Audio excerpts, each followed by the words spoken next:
Hey guys, how's it going? This is John Rivera from the Solid State Gamer, and you guys are once again watching an edition of Solid State Gamer Live. This is live video game streams coming at you through the power of the interwebs. And this time around, I'm going to go with something that's a little bit different compared to what I've done for the past few streams. Most of the games that I've played on past broadcasts have been more action-oriented affairs, but this one's going to be a lot different. In fact, it might not even feature any combat. I'm going to be playing through a game that I have a lot of history with, and so does my kid sister. And I decided to pick this game to play tonight because it's my sister's birthday. So, happy birthday, Vanita. Love you to death. And so the game for tonight is going to be Clock Tower. It is a survival horror game, the Super Nintendo. Originally, it was a Japan-only game for the Super Famicom, which is the Japanese equivalent to the Super Nintendo. The main difference is the name of the console. Anyway, Clock Tower is a survival horror affair where you are navigating a spooky mansion and you are avoiding obstacles and perils and a psychopath wielding a large pair of scissors known as Bobby Barrows. It's a very interesting game, very moody and atmospheric, and I would dare say genuinely spooky. So, without further ado, let's get into it. Hello everyone, how's it going? Turn this on. Now, this game came out in, I believe, the year 1995, the original version. There was another version called The First Fear, and I believe it came out on the PlayStation.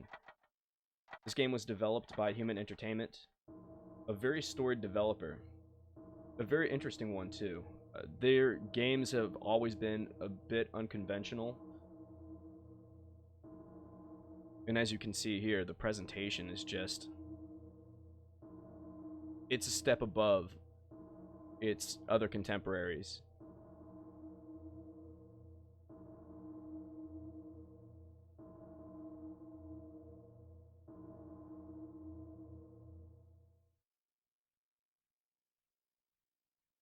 Clock Tower.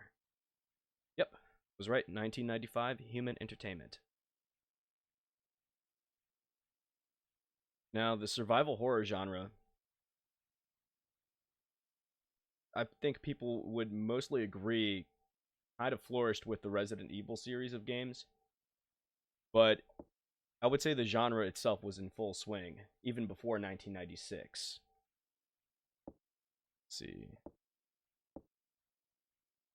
Now, what's interesting about this game, you can quick start it, which it pretty much brooms away the entire introduction, the exposition, which is not really skippable, so you can skip it by using quick start as an option.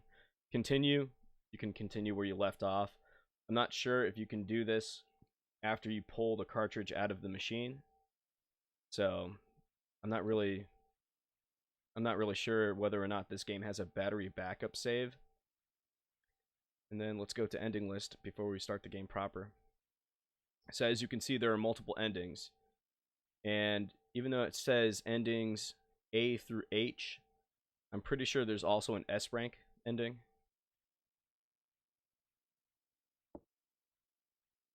Alright, so we're just going to do game start.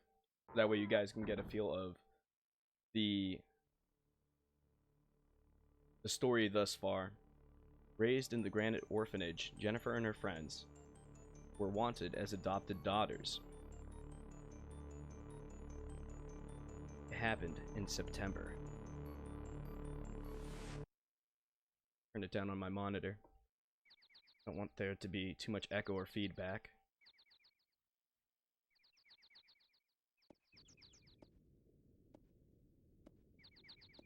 Laura, hurry up. We want to be there before sunset. Miss Mary? Yes? From now on, what kind of place will we be living in?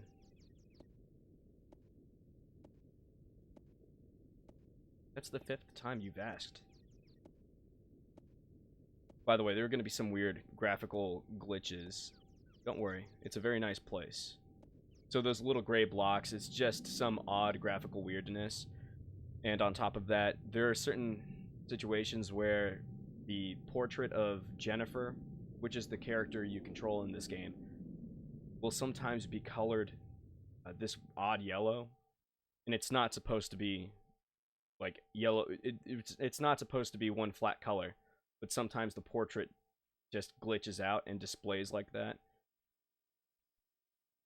These are what the portraits are supposed to look like. They're supposed to have like a blue background with just the face sitting inside of it. Gotta go get Mr. Barrows. Everyone wait here. It's interesting, the portraits never match the actual character sprite, nor do the illustrations that you saw in the introduction of the game. For some reason, there's just a weird disconnect. It's kind of like Tekken 1 with martial law. He's got 3 different appearances in Tekken for some reason. There's like a different appearance of martial law in the CGI where he's got green eyes for some reason. Anyway. So, as you can see, not only is this a survival horror game, but this is a point-and-click adventure game of sorts. So, you move a cursor around on the screen, and then you click on objects or people of interest.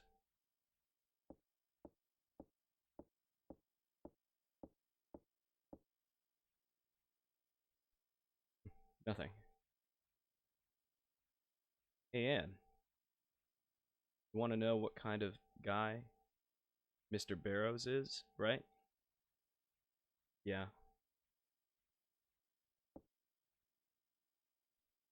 What is it? Is something wrong? This house makes me uneasy.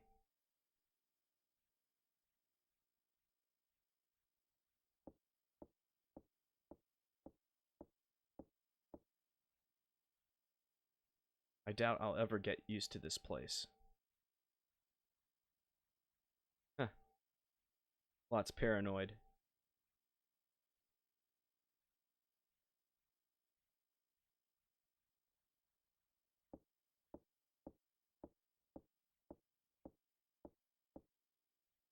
Hey, can you go find Ms. Mary?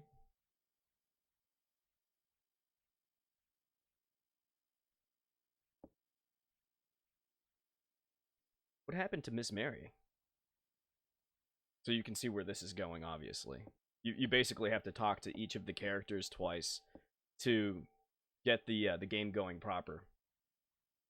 Mary, it's taking an awful long time. Should I go find her?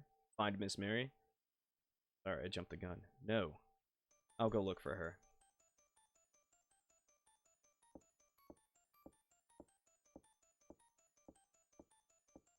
The game is obviously a lot slower and more deliberately paced than most. Oh, snap. The main hall?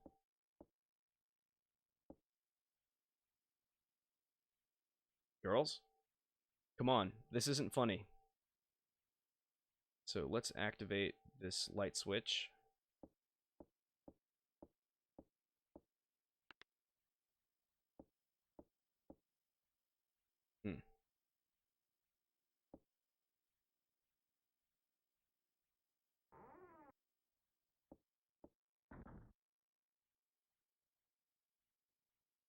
So, in Clock Tower, there's basically no combat. So the only real way for you to defend yourself is to push an enemy out of the way, kind of push them back, or to simply hide. Or to outrun them and lose, basically, give them the slip. Those are the only ways you can actually... There's a deep crack in the wall, it's crumbling.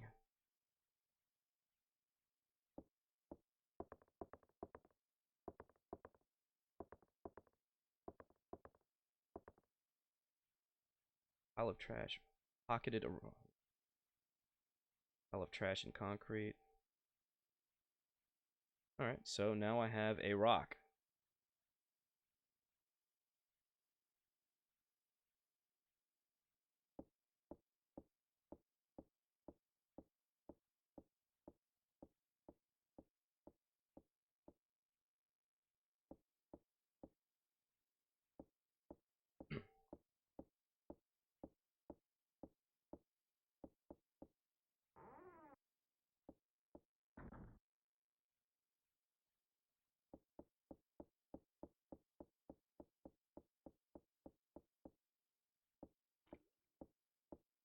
Let's go in this room.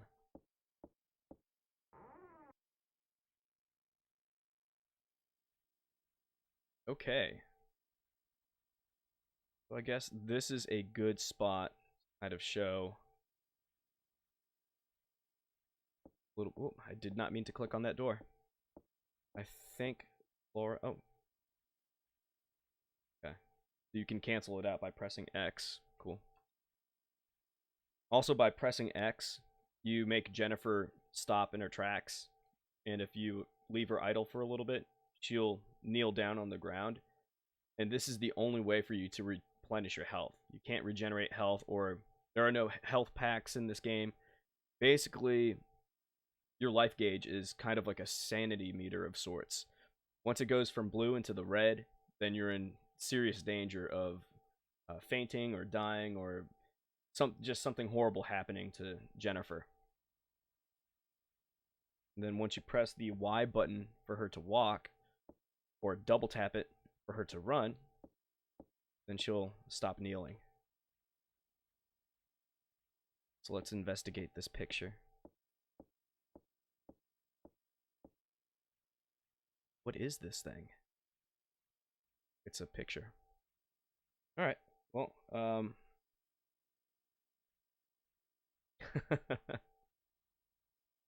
that's funny.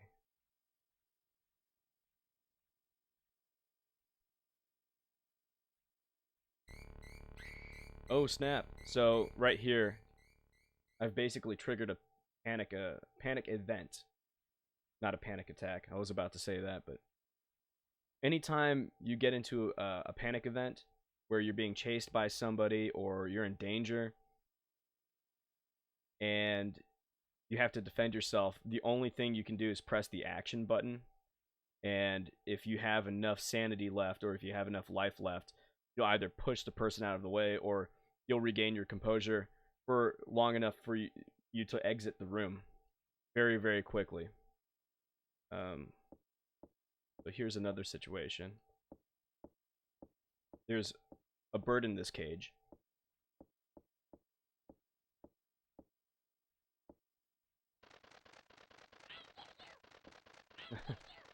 I get you. I get you.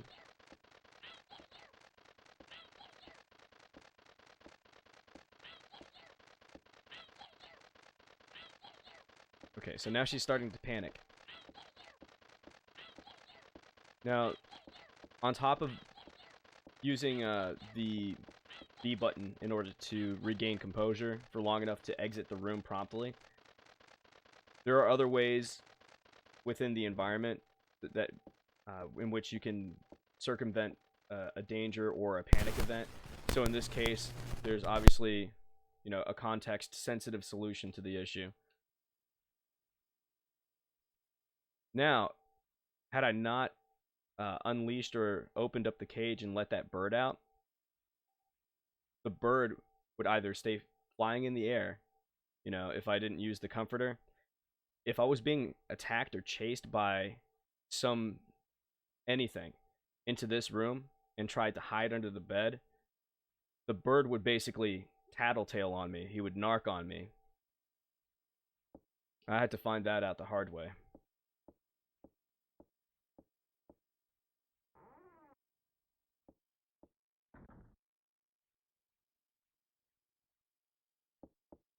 Let's...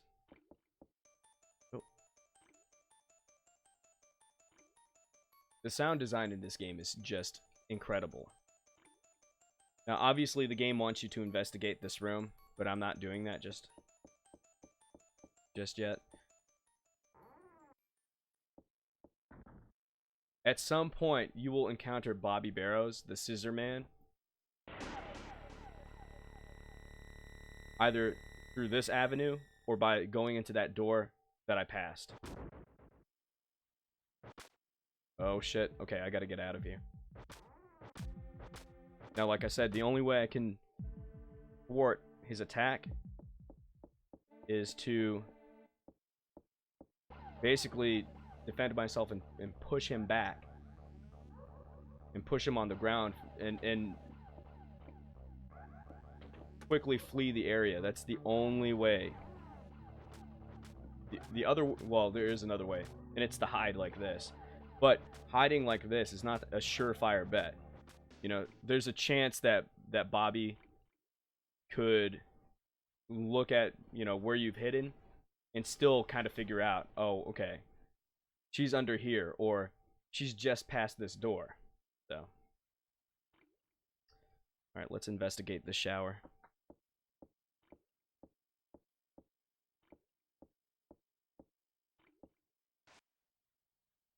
Looks like the shower is working.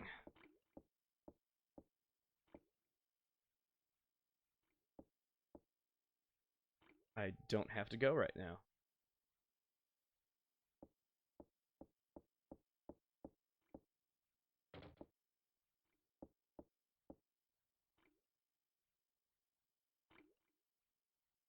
Alrighty.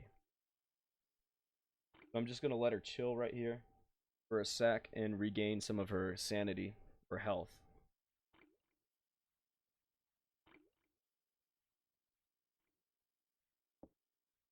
She's not interested in doing that.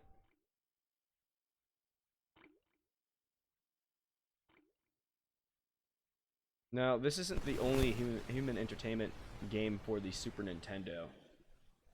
There was another game that I distinctly remember, and I'm pretty sure it's called SOS, and it's kind of like Clock Tower in terms of its pacing. It's almost constructed or structured like a movie that you can play. So in this case, it's like, this is like kind of like Psycho, as where SOS is kind of like the Titanic.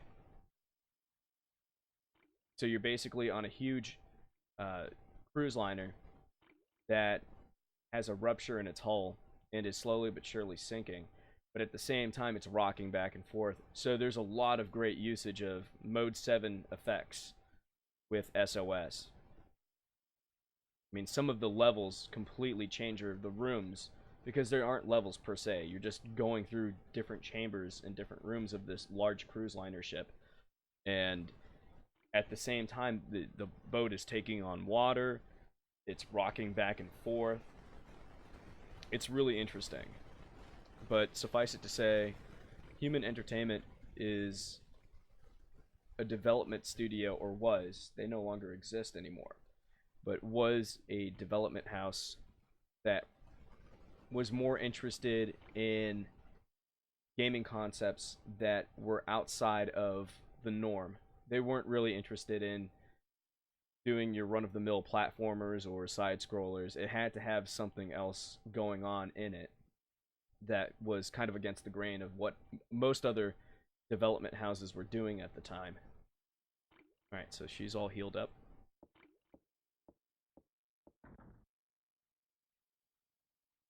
I do believe that Human Entertainment was made up of some alumni from Bandai and their computer or video game development studio.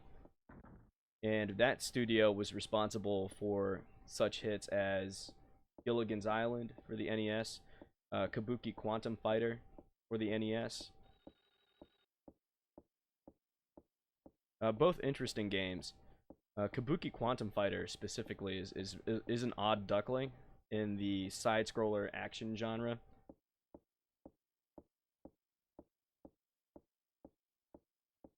But like I said, it's an interesting play. I would check it out, and I don't think it's terribly expensive.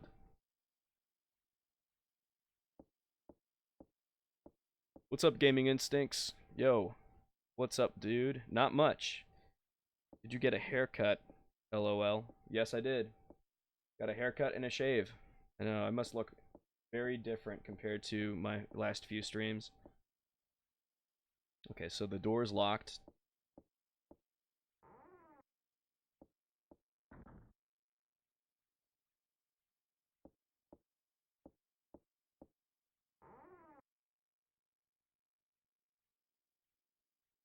Let's turn on the lights.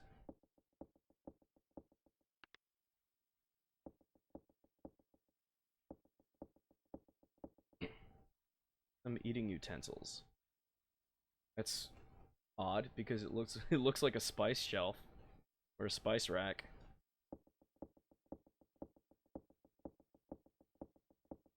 Let's see. Gaming Instincts TV says we need to talk tonight, and you know why. Big stuff happens this week.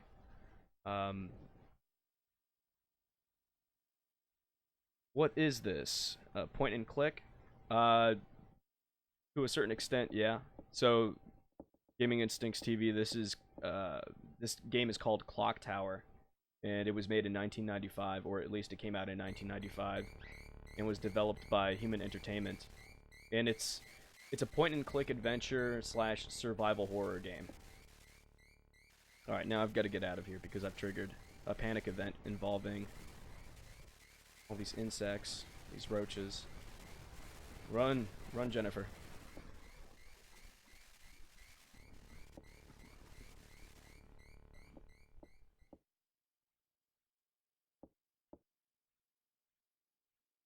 Yeah. LOL, these animations. I do have to say, I really love the sprite art. I mean, the art style of this game is really rock solid. It's a very atmospheric game. Yeah, she went, huh, that's right.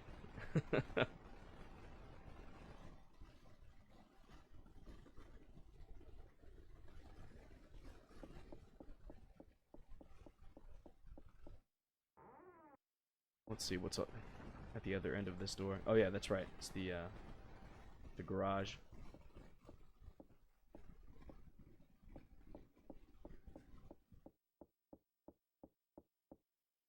Nope. Stop.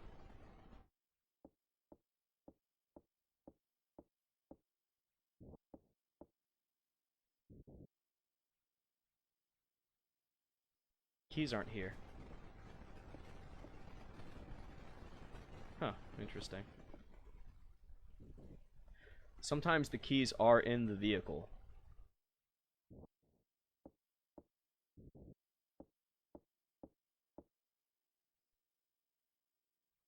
Oh, this is a key. A car key. Huh. Theoretically, I could end the game right now.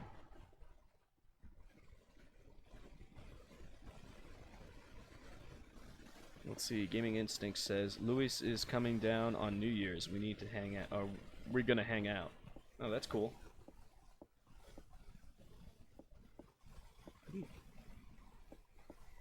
Jennifer, what are you doing?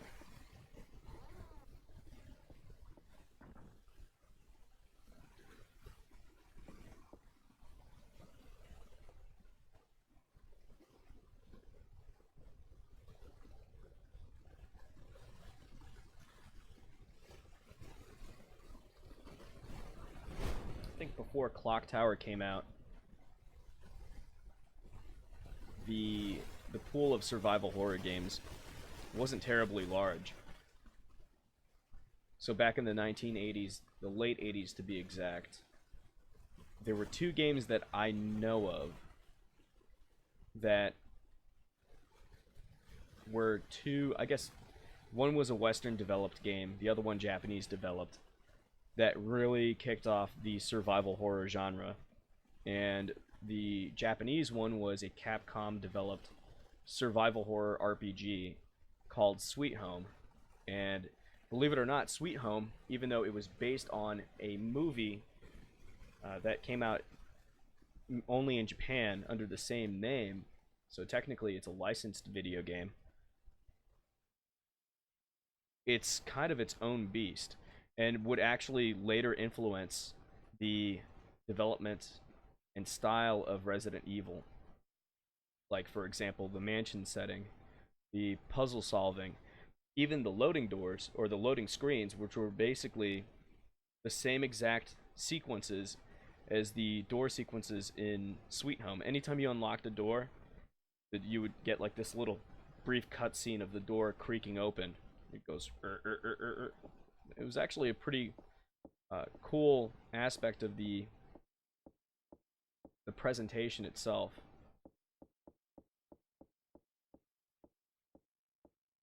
And that basically ended up making its way into all the Resident Evil games.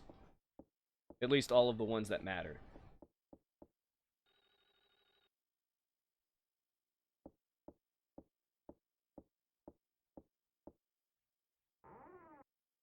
You might hear a phone ringing at some point.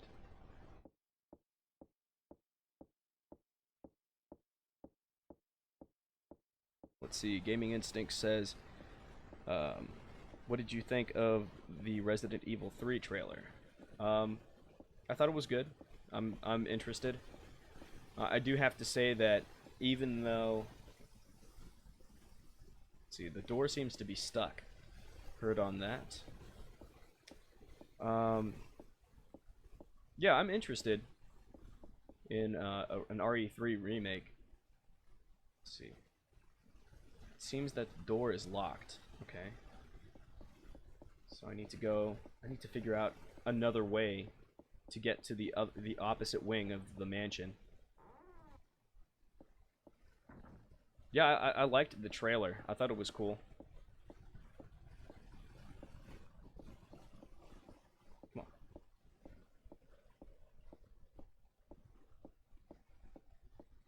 I'm not sure if I'm going to like RE3 remake as much as I liked RE2 remake, and that's mainly because I never necessarily cared for RE3 Nemesis. That's just a personal thing.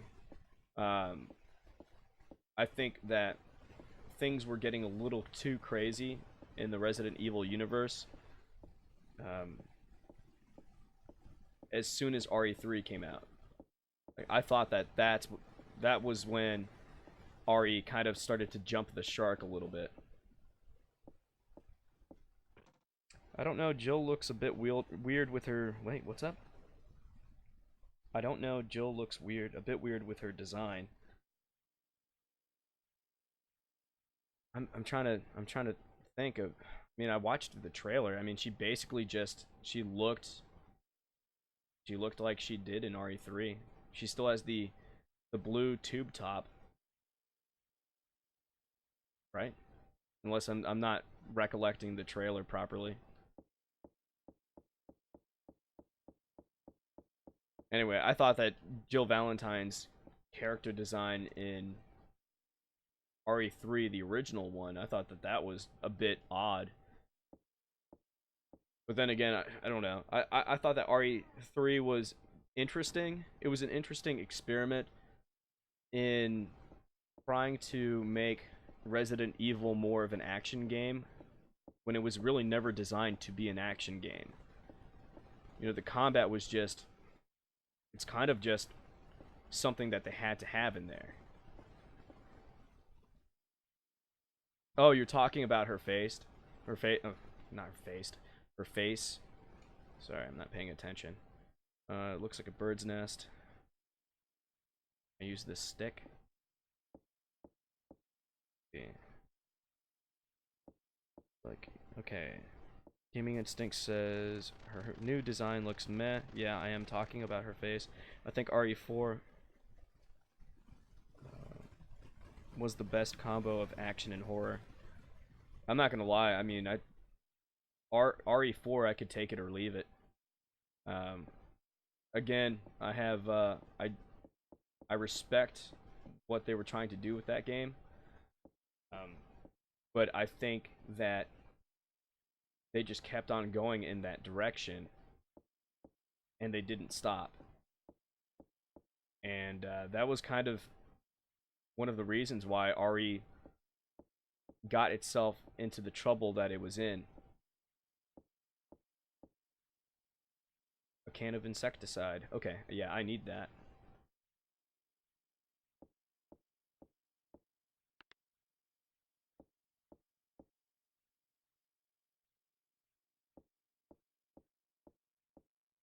The best combination of action and horror. I think the most logical extreme, and when I say logic, I mean logical in terms of the universe of Resident Evil itself, because obviously the universe of that franchise is not rooted in reality, but I guess the limit of believability with RE, I think it plateaued at Resident Evil Code Veronica. And then after that, things just started getting absolutely ridiculous. And that's why RE5 is the game that it is. And that's also the reason why RE6 is the way that it is. I mean, it's just, I can't take either of those games seriously. I remember when Resident Evil 5 debuted. I mean, it was out around the time that I was, and correct me if I'm wrong, but here, actually, let me look it up. As she's going down the stairs. Let's see. Resident Evil 5.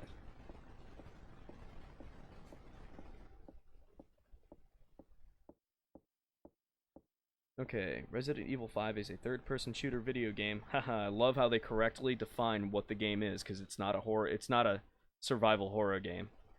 Let's see. Developed and published by Capcom and released in 2009. Alright, so that makes sense. So I was in college. I was well into college. I think it was either second semester of year 1 or first semester of year 2 that Resident Evil 5 came out. And I remember my friends in the dorm getting their hands on RE5, as well as, you know, Dead Space, and what was it, Dead Space 2? I can't remember which was relevant at the time. It was either Dead Space or Dead Space 2. But they had their hands on a copy of RE5, and I remember watching them playing the game, and I remember playing the game myself, and I don't know, I thought to myself, there must be something wrong with me, because this game sucks as a Resident Evil game. I don't even know why they bothered to make this. But then again, I actually felt the same way about RE4 back in the day when I first played it. I remember playing the, let's see, I'm trying to figure out, oh, that's right, okay. The insecticide.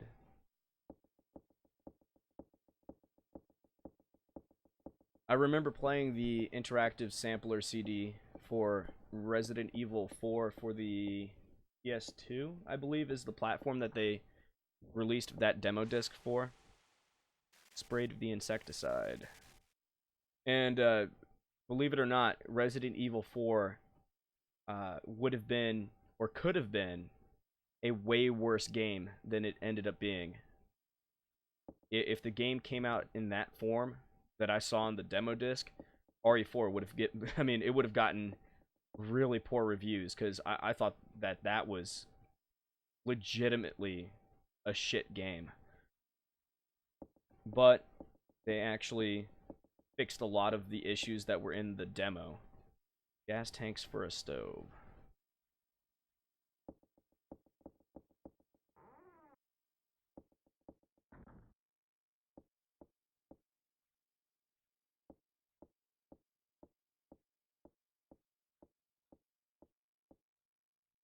Like I said, I do respect the ambition of Resident Evil 4.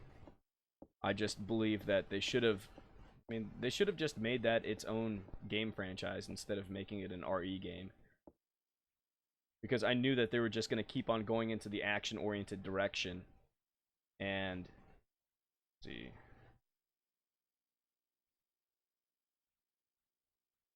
Wait, did I pick up the item in there? I don't think I did. Let's go back.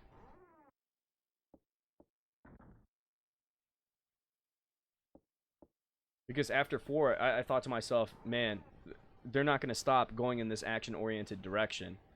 And when they... Actually, I did get the item, right? Rock, ham, car key. let's leave. I want a reboot of Lost Planet. The first game was amazing. Yeah, okay, so you want to talk about a good game series that started, well, I would say that the series is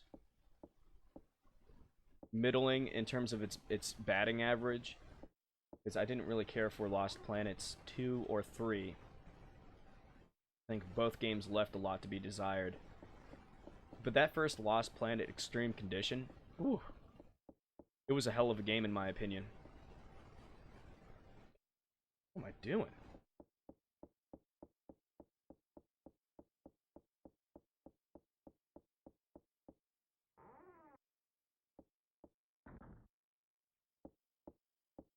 Yeah, I thought the design of Lost Planet was pretty solid. I loved the animations.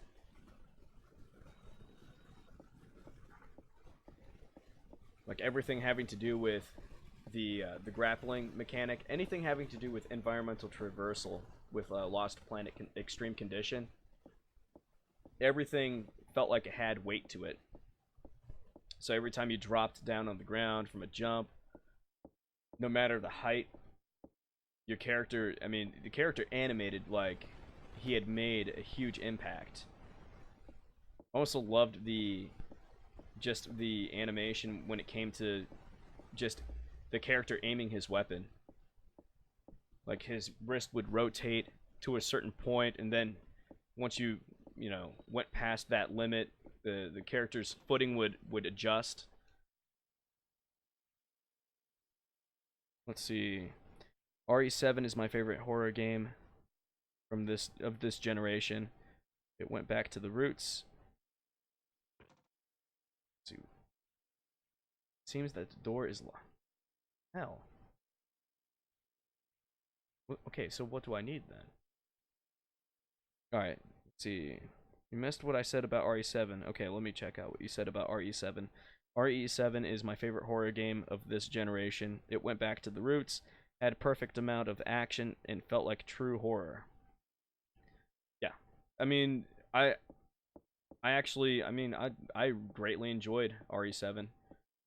I will say that the only things I didn't like about the game had to do with, like I said, there are some issues with the engine itself, having to do with the loading of textures, and then the pacing towards the end of the game left a bit to be desired.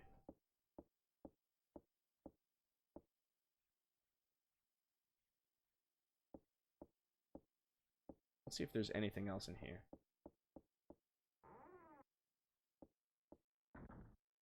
The other issue I have with the game is just the first-person perspective. One of the cool things about the vintage Resident Evil games is that you weren't really playing the characters. That wasn't the point. And that's why the varied security camera style perspective was really important. Some people felt that the different camera angles were disorienting, and I even remember one of my friends saying, like, I feel like I'm not that character. But that's the point. You're not the character.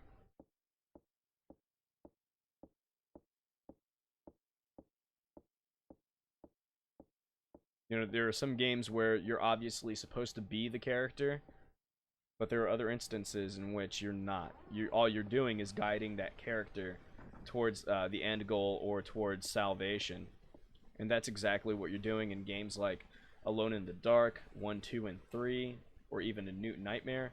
A New Nightmare was kind of interesting, I would say. Let's see. There have to be some items in this room.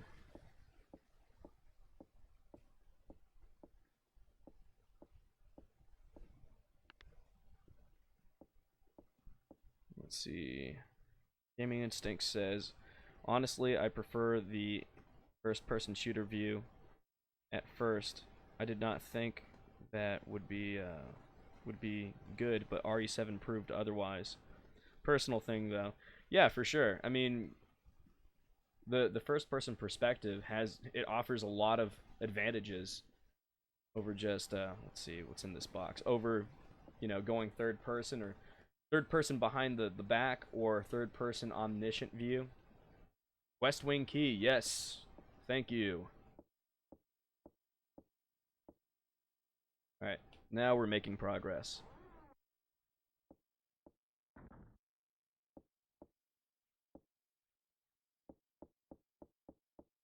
Alright, so if we go into the east wing again, we might start hearing the phone ringing again.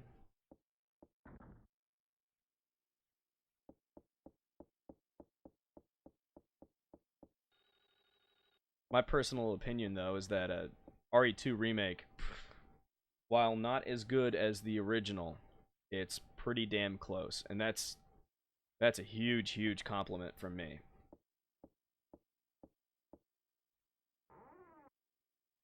Let's see. You gonna be on Skype tonight? Yeah, of course. Ooh, I've got to stop and heal up.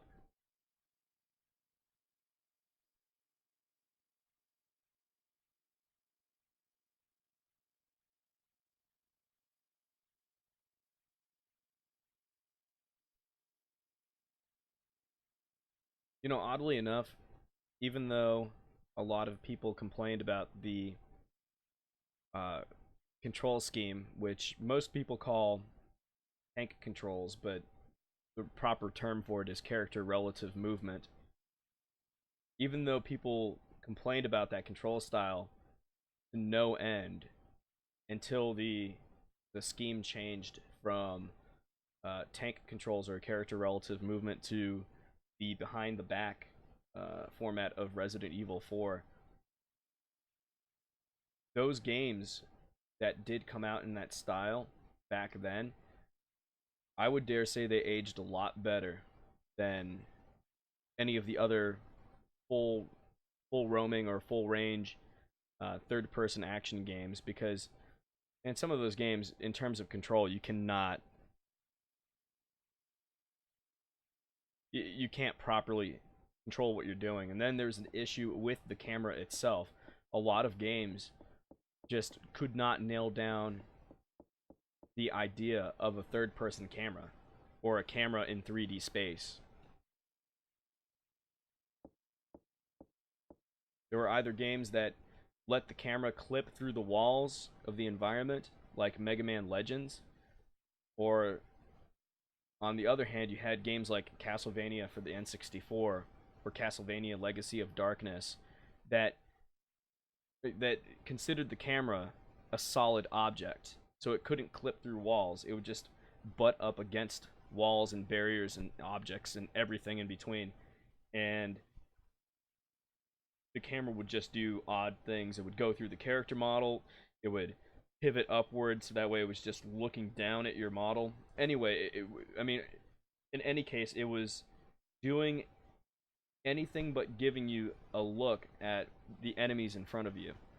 So that was such a huge challenge for a long time in 3D game development, like how the camera should work.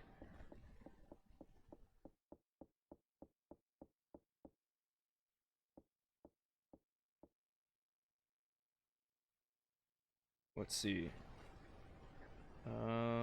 Gaming Instinct says, sounds good, you caught me during my stream break. I am eating, lol. Well, I'm glad to have caught you during your break. Dark Souls has a lot of issues with camera, especially during boss fights and in tiny rooms. Oh yeah, for sure. Well, I mean, let's be real about it. From Software, even though they've produced a lot of solid games, yeah,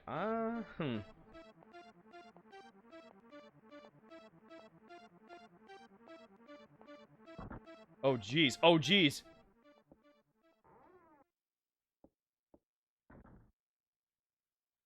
Oh man, that was scary.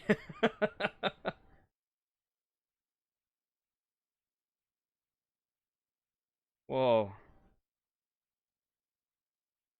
Let's see. Speaking of From Software, Sekiro won Game of the Year for 2019. I was surprised. Yeah, I was pleasantly surprised too.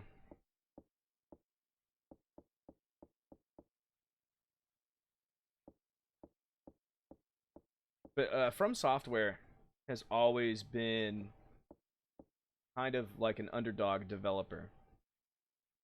A lot of and to be honest, a lot of their games were kind of wacky.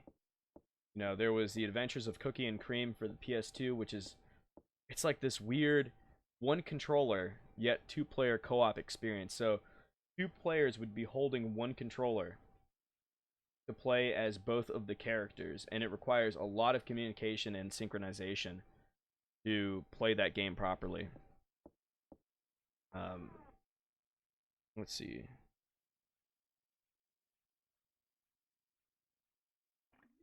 I'm glad that it though what that doesn't make any sense. From Software became a top tier, world class developer now.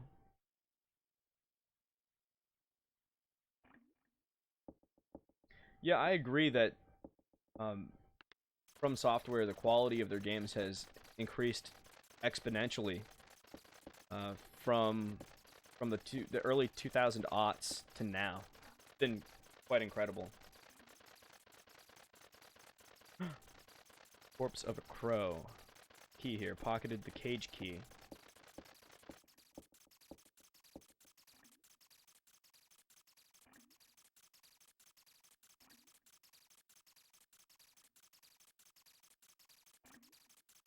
Single bird is left in the cage.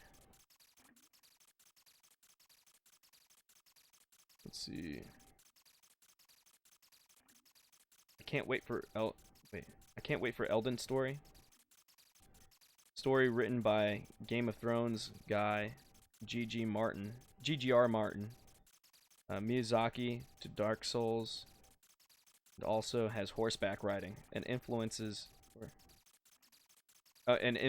of uh, Zelda. Oh, Elden Ring. Okay, gotcha.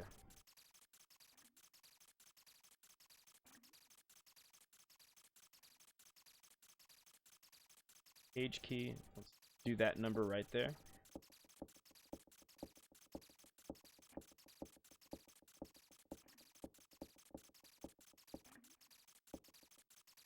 Well, it sounds interesting for sure.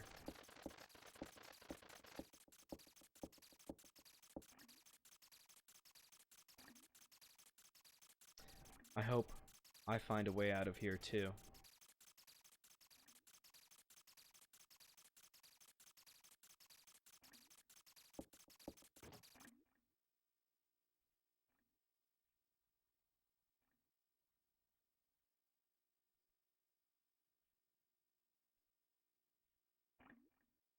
Dude, I think Cyberpunk 2077 will be a flop. Dude, I don't know. That kind of sounds silly to me. I don't believe that. Now, will it be as amazing as it's been hyped up to be? Well, that's a good question. I'm not sure. I'm excited for it. I'm totally down to play it when it comes out.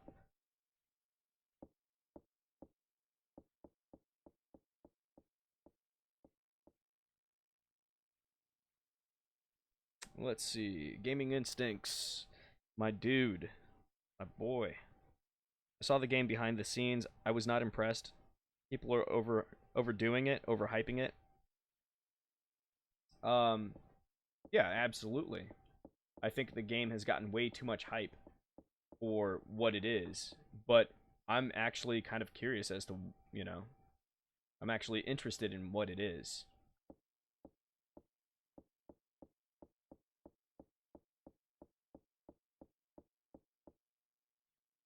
Okay, there's nothing over there. Okay. See, great story, good world building, great music, but gameplay seems lacking. I mean, the gameplay, it looks like it's gonna be a first-person shooter of sorts. What? What did it say? Lots of technical books. Very curious. The author's name is faded.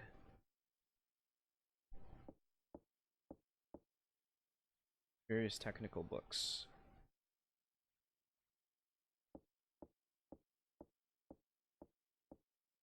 I don't know. I mean, what I saw of...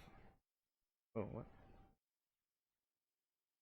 Oh, you know what it... Okay, you know what it is. I have to turn on the lights if I'm gonna acquire this item. Yeah.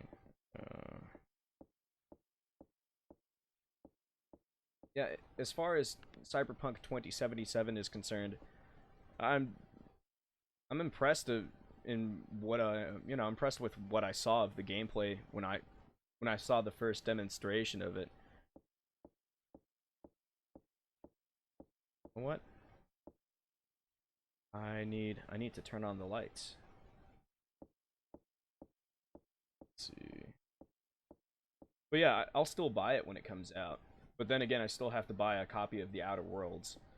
I'm still on Death Stranding right now.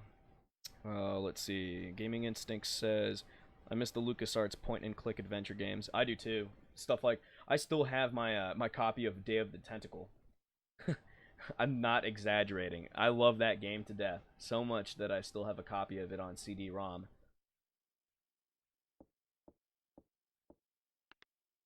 Dude, the Switch is broken. Crap. Okay. Let's see. What else, buddy? They also confirmed multiplayer for it with microtranslations, but it won't be at launch. So it's going to be like another Red Dead Redemption 2 multiplayer, or Red Dead Redemption 2 online situation, where the mode is not ready for launch, but eventually gets patched into the game. Which, I mean, that's fine. It's whatever.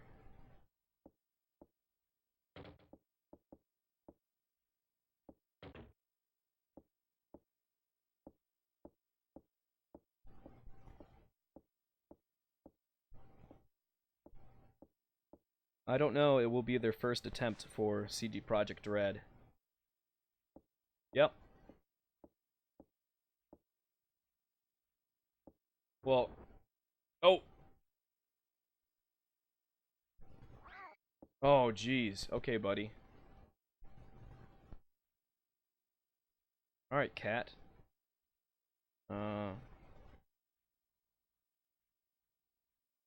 The new Need for Speed, by the way, is actually good. I want to play it. That's good. Yeah, I totally understand that it's going to be a first for CD Projekt Red, but I have more confidence in CD Projekt Red as a developer than a lot of other studios. Not just in terms of how they make games, but, you know, their intent when it comes to making games. I mean, I don't really have to get into the whole fiasco of Fallout 76, do I? I mean, that game was a big steamy pile, and I still think it is. I believe that it's a lot better than it was in the past, but that doesn't mean that that's an excuse, or that it actually does excuse the poor state that game launched in. There's no way anyone can justify that. It's just ridiculous. Let's see. EA single player games don't matter. Proceeds to release Fallen Order. Yeah.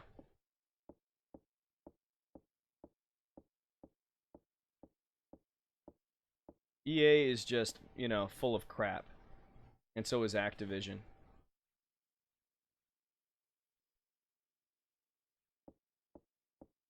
Like, anytime they they put out something in the news, or the games press or something like that. They make a press release saying this, that, and the third about something. It's all like you can't take them at their word.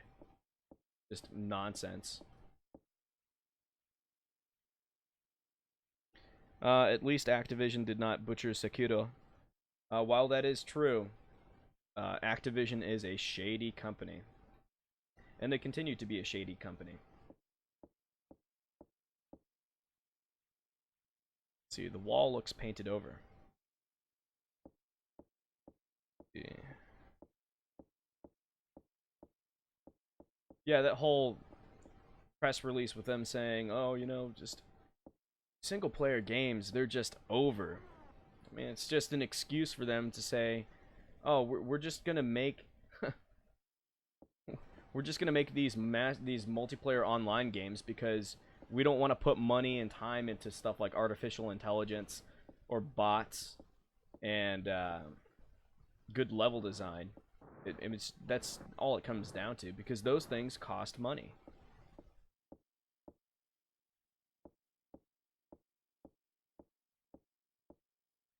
Let's see. Respawn is a great developer. Yeah, they're solid. Look, I'm not knocking the developers specifically. Oh, gosh! Uh-oh. It's Bobby. Yep, it's Bobby. What? How the hell was I supposed to circumvent that situation? Damn.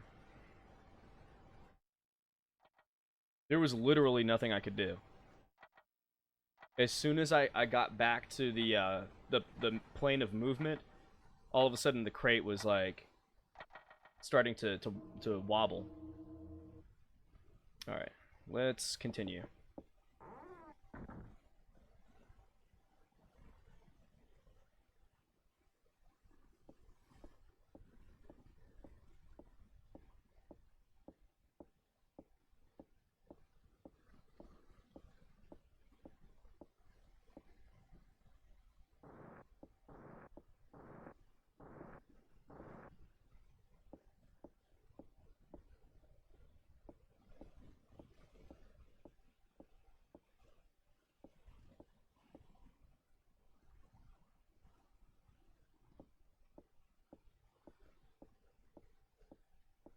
Alright, let's, yeah, okay. I shouldn't have grabbed that stick when I did. Alright, no. Jennifer, come on. Hold on, Gaming Instincts. I have a situation on my hands.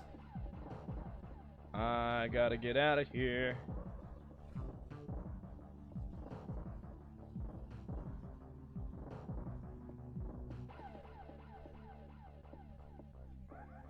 How long wait, how long are you gonna be streaming for? Till 12? Yeah, that's the plan. I'll be streaming as late as midnight. Okay, I got it. Come on, Jennifer. Pick up the pace.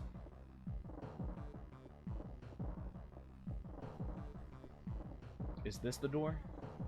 I need to get to the library. Nope, this isn't it.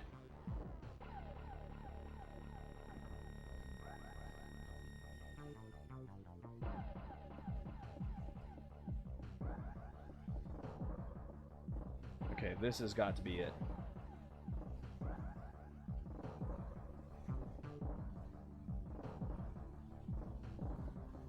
Come on. Oh, jeez. Holy smokes. Okay. Okay, buddy.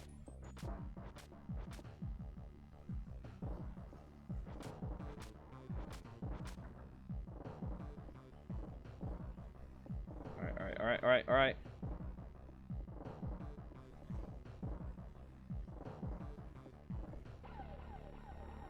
I like the music. Lol, it's so troll. The music is genuinely terrifying if you're playing this in the dark.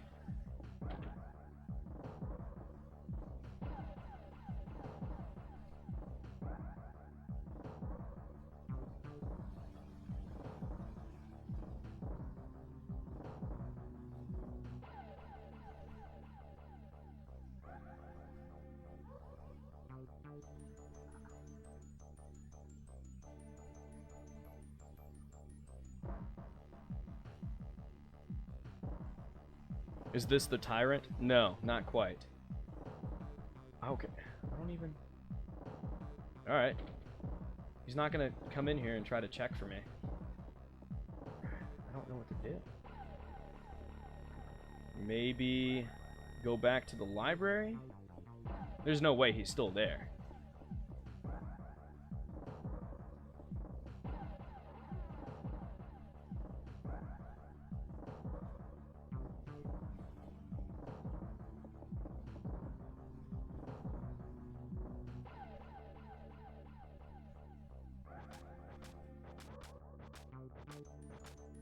Come on. Yeah! Yeah, that's how it's done, son. I just didn't expect him to come out of from inside of that bookshelf. All right, let's rest up for a little bit.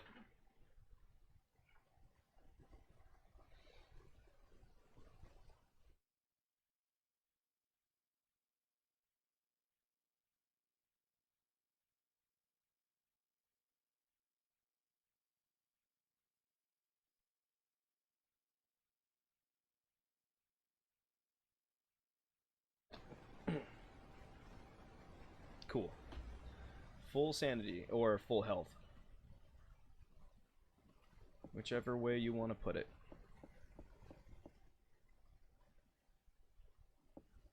Alrighty. So hopefully we will be able to enter this secret room.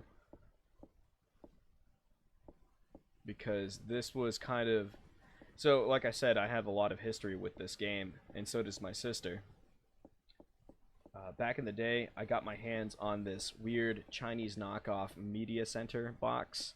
It was like a streaming box, but it also happened to have a built-in Super Nintendo emulator. Not really a standard feature of the time, but a pretty cool one. But basically, at that time, I was starting to explore the BS Satellaview catalog of games, which included Legend of Zelda, the BS Zelda games, both first and second quests, and then there was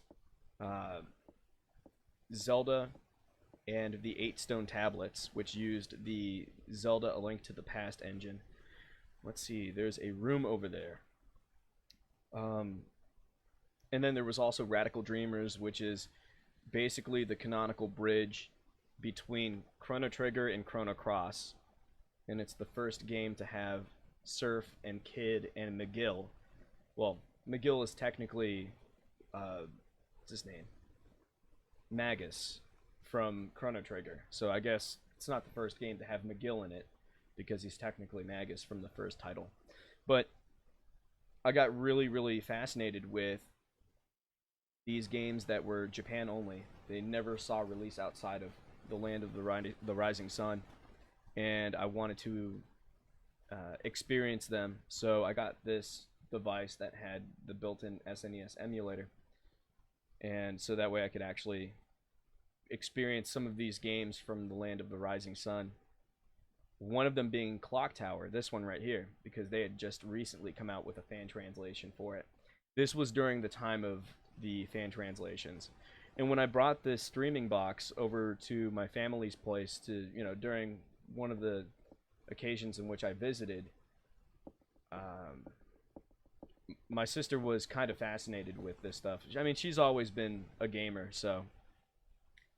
But she was kind of fascinated with not just the emulator, but specifically this game.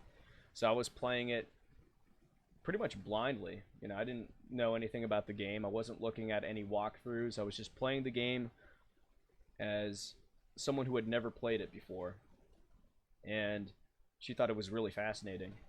And she actually liked the spooky, like the horror aspect of the game. But I never finished the game with her present. And there was one day where she said, "Let's hey, do you have your Wii with you?" And I said, "Yeah." Or no, I said, "No, I don't." And she said, "Well, I have my Wii, and I actually had modded her Wii with the banner bomb or the letter bomb mod, and basically threw on her Wii a bunch of emulators. And I basically put on those emulators the same ROM files, the same games that I had on my Wii. And one of those games was Clock Tower. And so she said, "Well, I've got my Wii. Do you want to play some Clock Tower?" I said, "Like, you really remember that game? Why do you want to play it?" She's like, I just want us to finish it, because we never finished it." And I said, "Yeah, you're not wrong about that." So we started up a new game, and basically this whole playthrough that you're seeing right now is essentially the same playthrough that I was on with my sister. And so we got to this secret chamber. And the creepy thing about it is, you see this dude right here, or this guy who was formerly a dude. He's not anything right now because unfortunately he's dead. But my first playthrough of this game, you know, the one where I got 2/3 the way through, I came to this secret chamber, you know, the same way. Knocked out that portion of false wall in order to access this room, and there was no body here. So you imagine my shock and surprise when we entered the room on our playthrough, my sister and and I see the body right here. And I'm like, "Anita, I don't remember there ever being a body here." And then she was like, "Oh no." Like we both started freaking out, or like getting creeped out. Let's see. Let's just investigate this room. Let's see. Looks like someone was counting days. Marks are cut into this wall. Let's see. It looks like some hold on.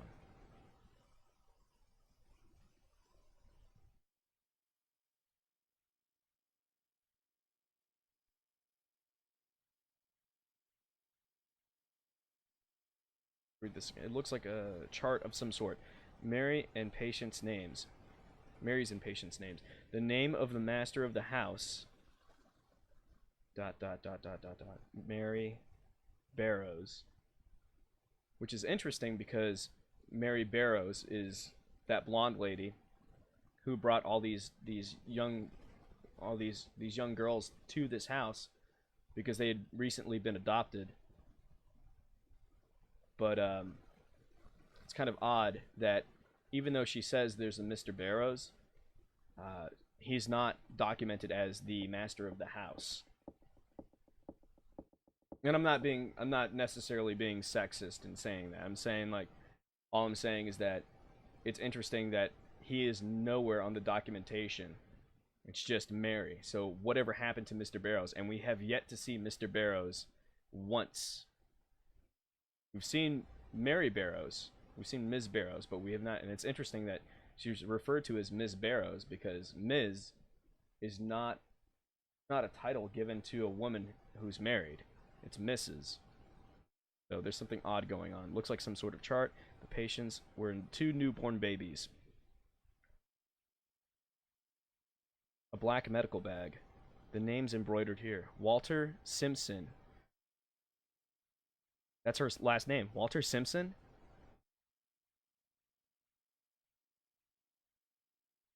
Father.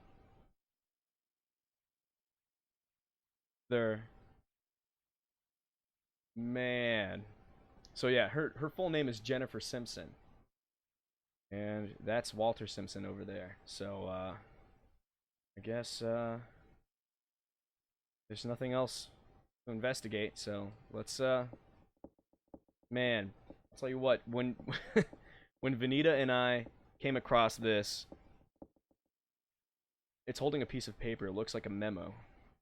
We were both spooked. Oh man, that is pretty freaking chilling. November 10th, 1986. This is the third day I, Dr. Walter Simpson, have been here.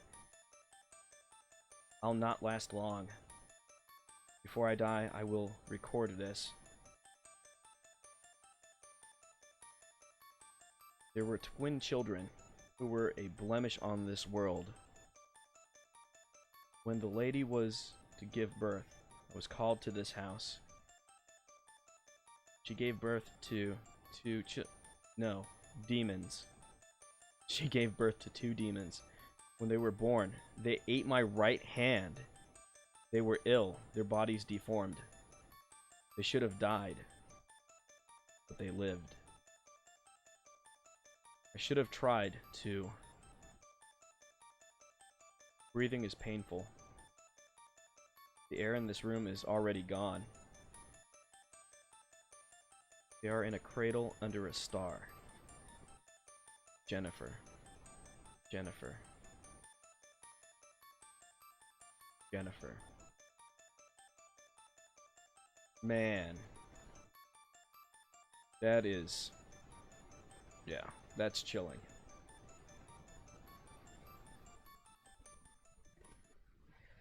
Alright, cool. Well, I want to get the hell out of here. And that's exactly what my sister and I felt and thought when we were playing through this game and got to this point. It was like, okay, now we know. Now we know how Jennifer relates to the Barrows. Now, I had no idea that this was kind of an aspect of the story until I started, another playthrough with my sister.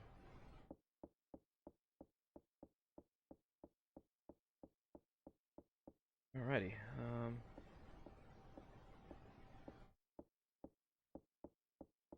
So let's, I guess, we can go downstairs.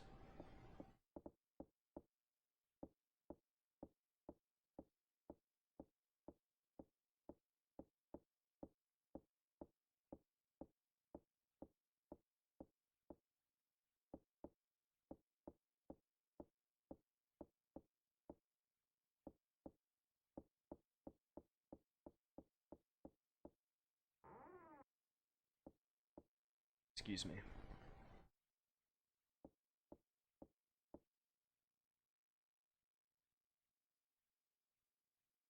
Let's see, is there anything of interest here? Nope.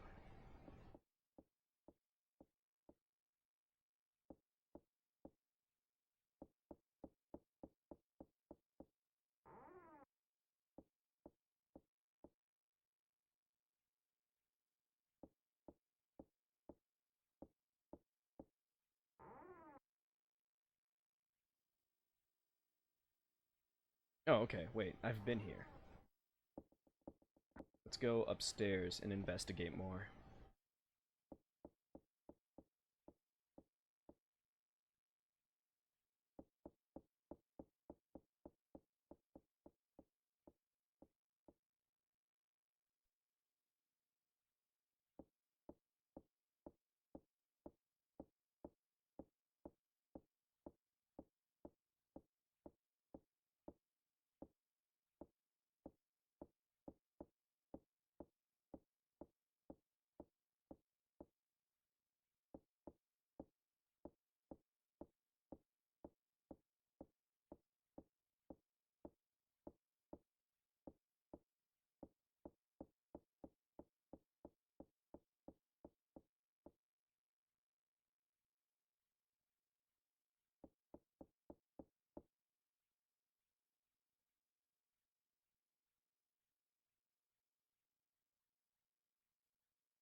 Why did I do that?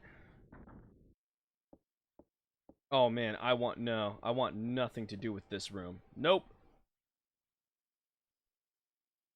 It feels like someone's watching me. Yeah, I know. That's why I want nothing to do with this room right now. Get the hell out of here. So,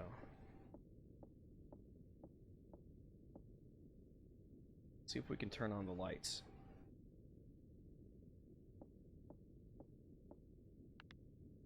Switch is broken. Okay. It's a picture of a woman. This person looks familiar. Well, perhaps it's Mary Barrows or Ms. Barrows. I wonder who lit this.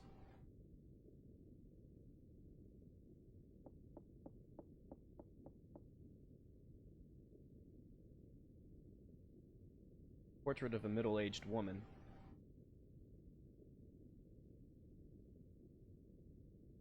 Some books.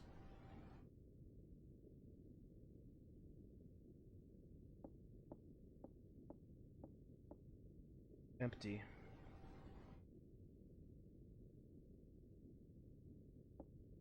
Yes, let's look out the window and see what's up. There's a pool in the courtyard. Alright, I guess that's the only thing worthy of note.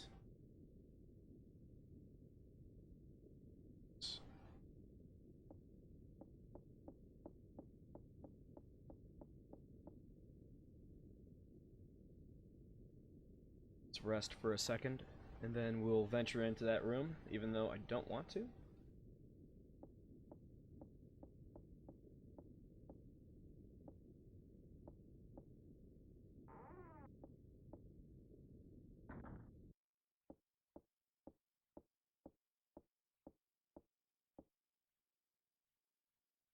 It's a big, it's a big clown doll. No, this is a French doll. It's hung from the ceiling.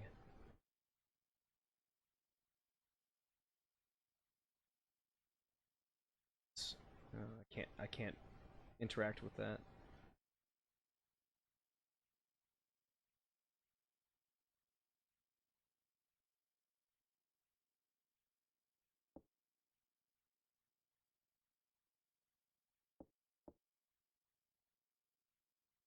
Pocketed the ceremony key. Yep. Oh, jeez. Uh. Oh, jeez. It's a panic event. It's a panic event. Oh gosh, I got no. The door will not open. No, no, no, no. Oh no, no, no, no, no. Oh man.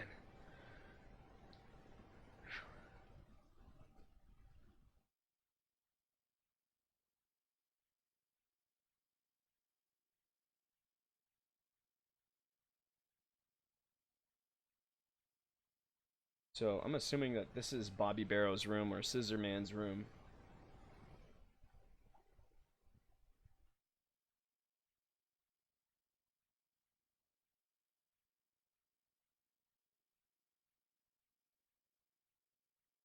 Hmm.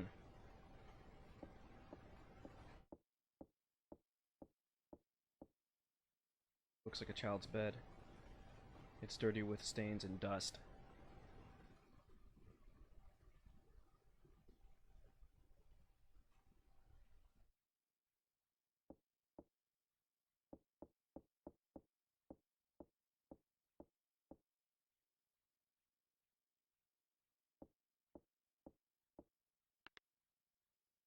Switch is broken.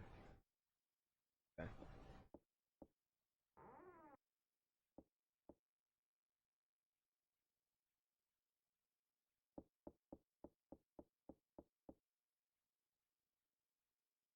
Wait, what? How come I can't interact with this door? Odd.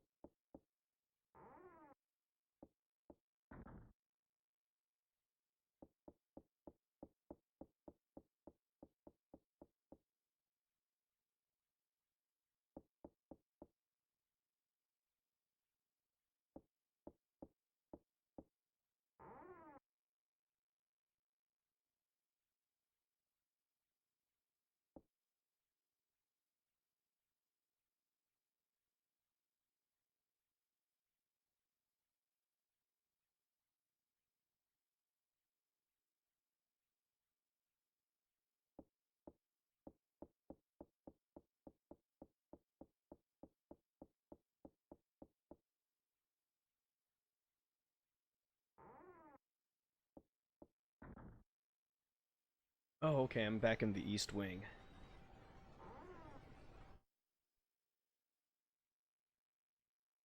Didn't want to do that. I want to investigate the rest of the West Wing.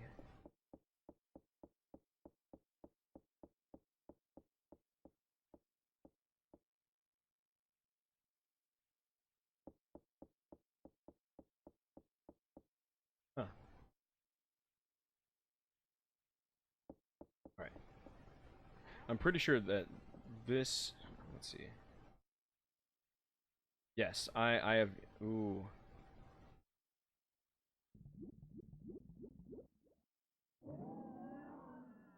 Whoa. Did you hear that?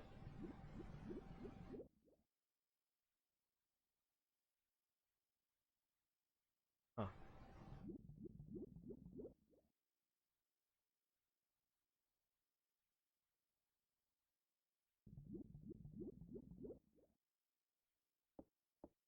Not really sure what that noise is.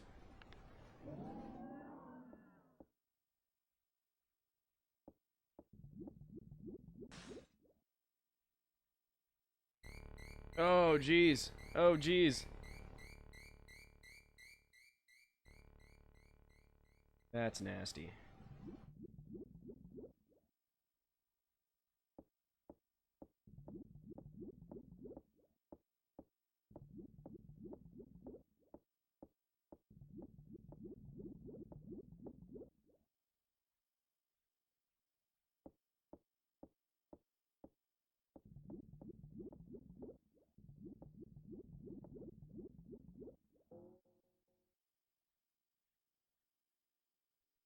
Wait, what?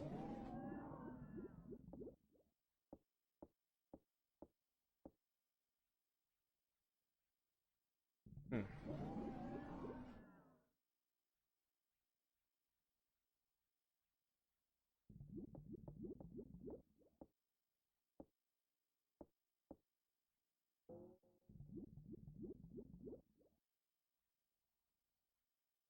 Okay, I guess there's nothing in there.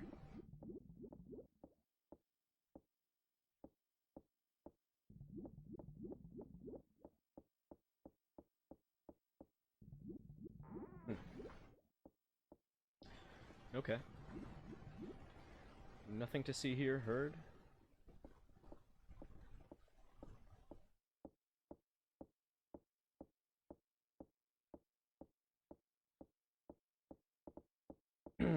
Excuse me.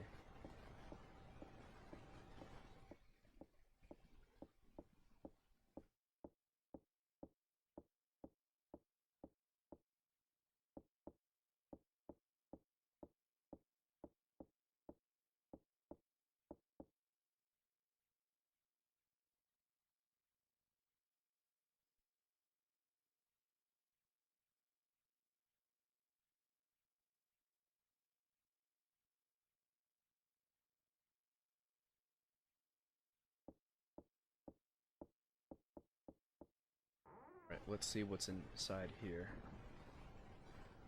Oh, man. Okay.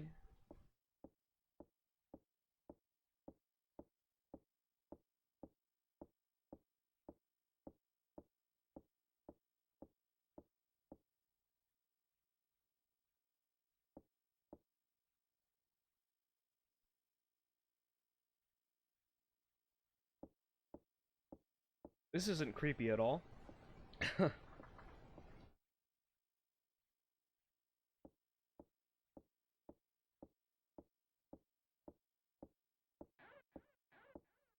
Oh.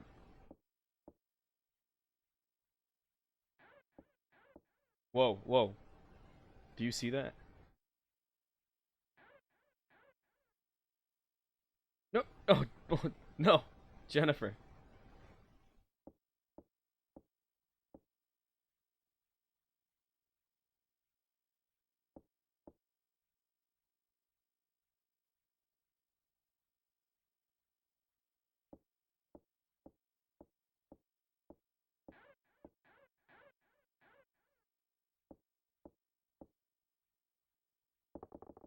Oh, man. Mannequin is wearing a dress. Anakin is wearing... Looks nice. Okay, Jennifer. It's time to stop messing around. We should get the hell out of here.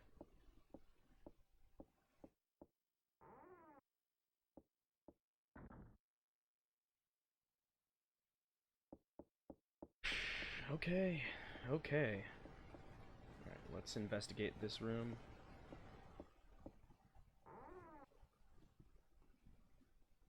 Or not? Wait, this is just going back to the East Wing, right?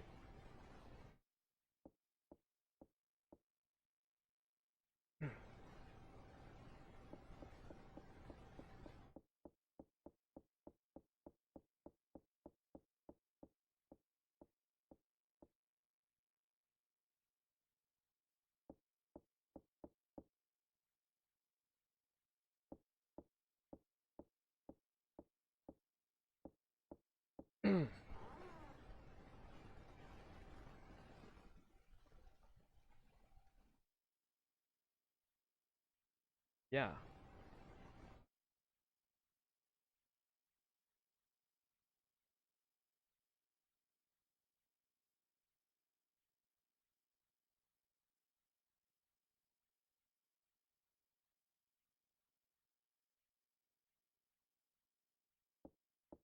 Oh man.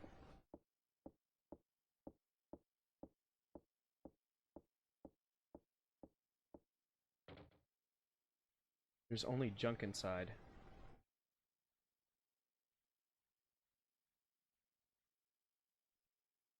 Oh jeez. No.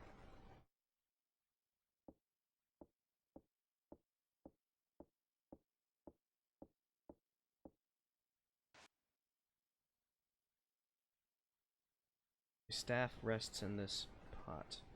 Picked up a staff.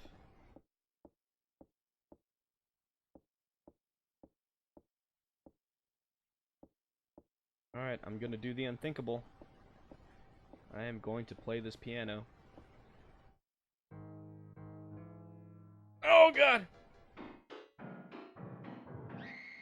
Oh god! Yeah. Let's go. Let's get out of here.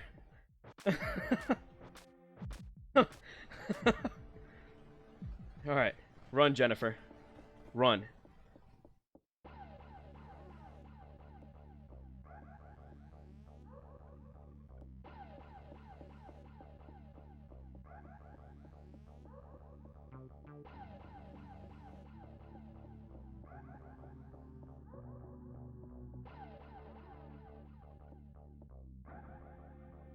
No! No. Oh man, I went through the wrong door. Alright. Go up the stairs. Go up the stairs. Come on. Oh my god. You need to hurry up. And then after that, we'll go through this door. Come on. Stop wasting time, Jennifer.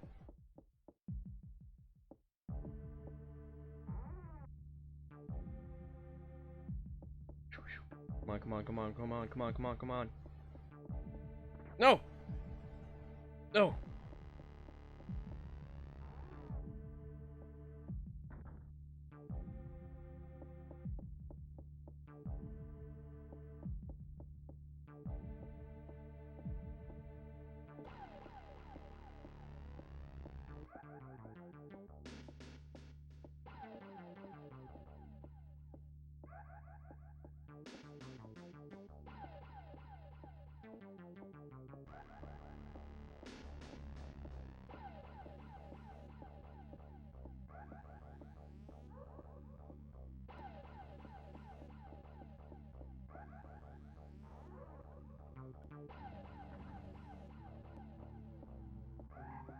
Oh gosh.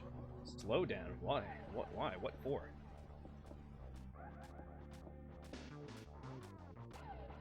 Oh gosh.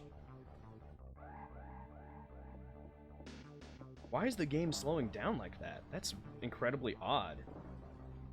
Never remember that happening. Oh shit.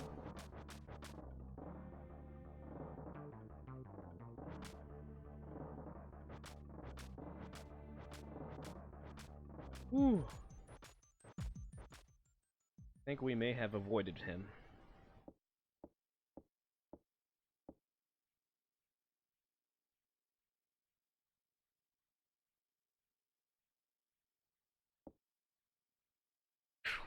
Okay. Gonna let her rest for a little bit, and then we shall carry on.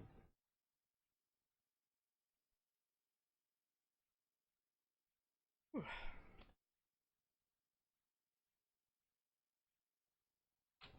That was close.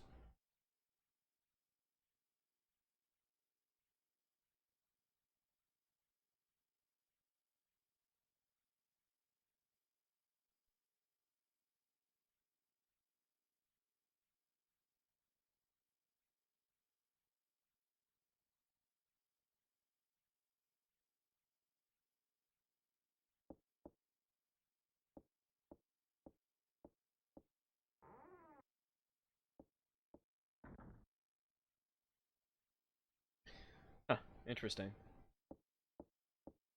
Remember what I was saying earlier about the portrait getting all jacked up graphically speaking? Yeah, it's doing it again. So I don't know why it does that.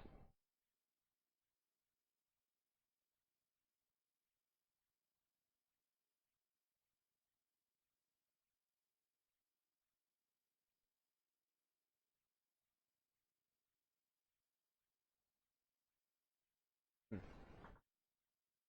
very strange.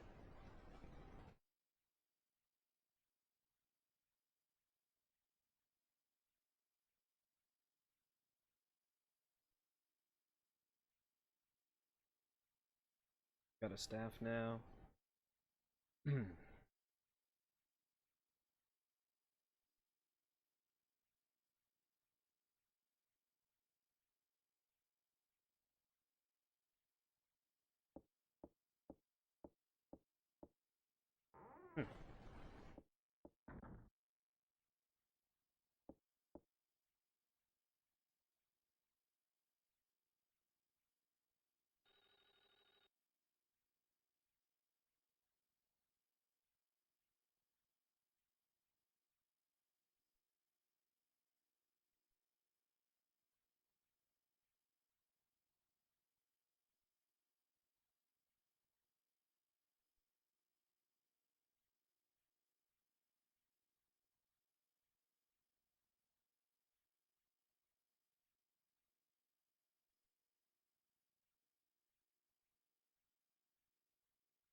Rock, I can't remember what you use the rock for. The ham, I believe you use the ham for Mr. Barrows. The car key is self-explanatory.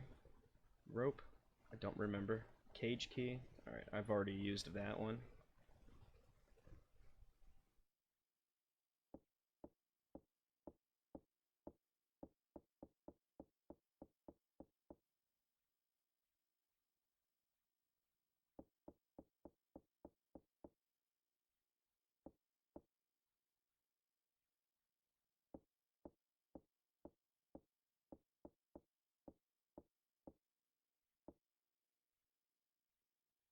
Locked. Okay, so what do I use? Nope. Alright, let's go upstairs and check to see if we can access that room that's got the ringing phone.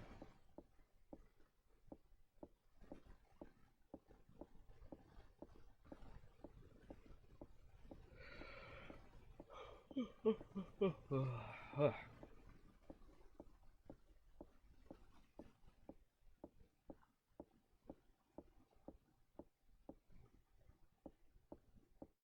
see, is there anything over here?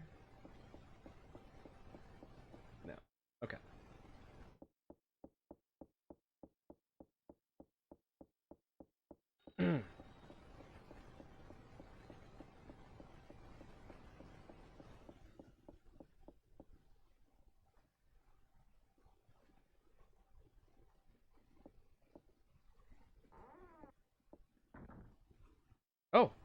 Whoa, Miss Mary. Glad to see you. Safe, Jennifer. Sorry about the stilted dialogue. Is there something wrong? Come here. Whoa, oh no, no, no, no, no, no.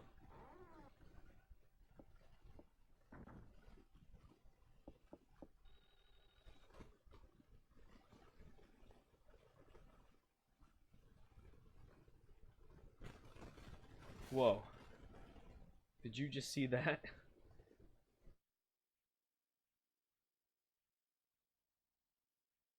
What the hell just happened? Alright, I'm gonna do the unthinkable.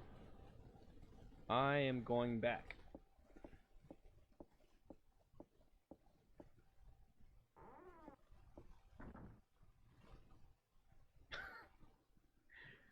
Whoa. Okay. Okay. That wasn't creepy at all.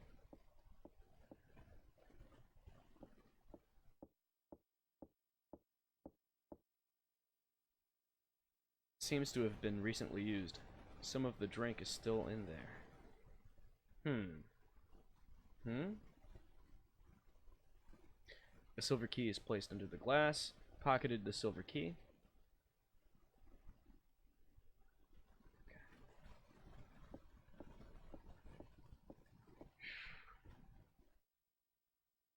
The phone line's been cut. Okay. Various beverages. Various beverages.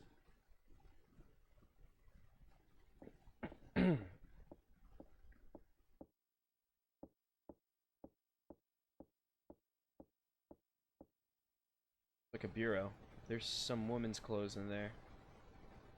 This one's different. Picked up a black robe.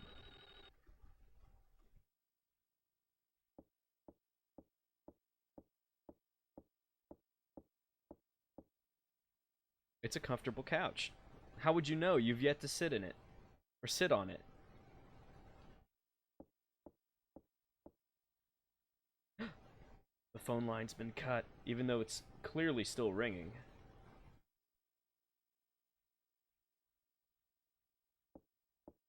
Let's check this suit of armor.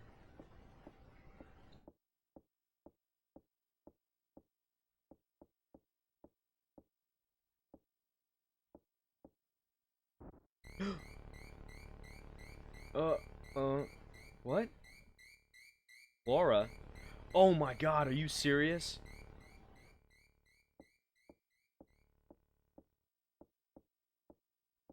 Oh shit. Man. Okay. So another one of her friends bites the dust. Shit.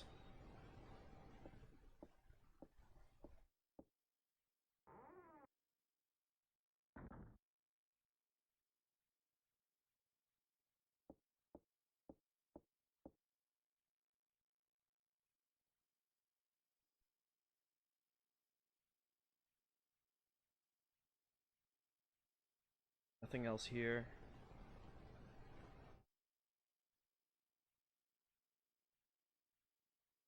Various things are scattered around. It's some broken tableware.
Maybe use the rock?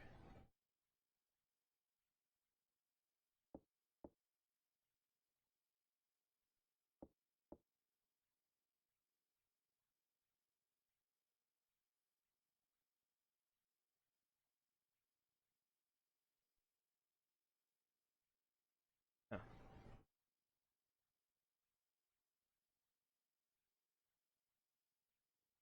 Weird. Okay.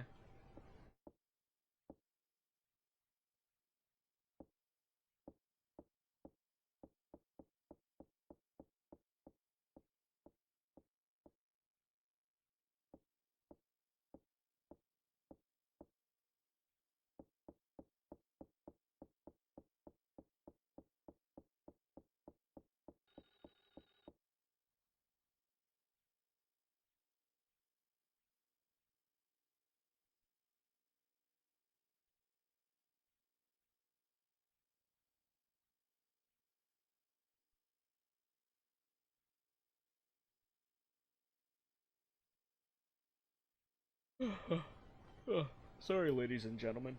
It's been a long day. A very long day. It's been a long week for me, actually.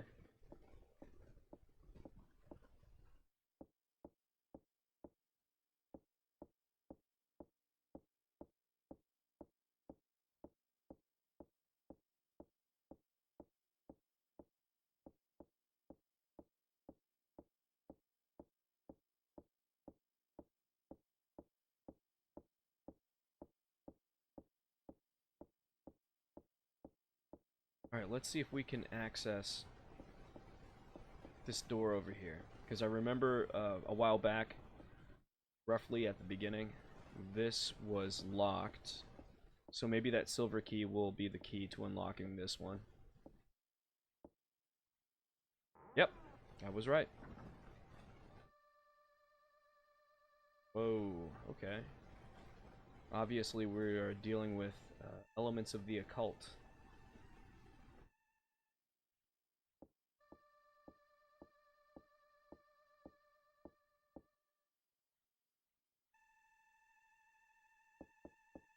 Let's push this bookshelf.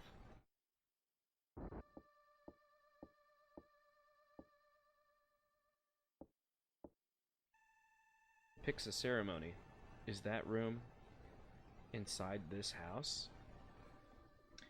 That's a very great question, Jennifer.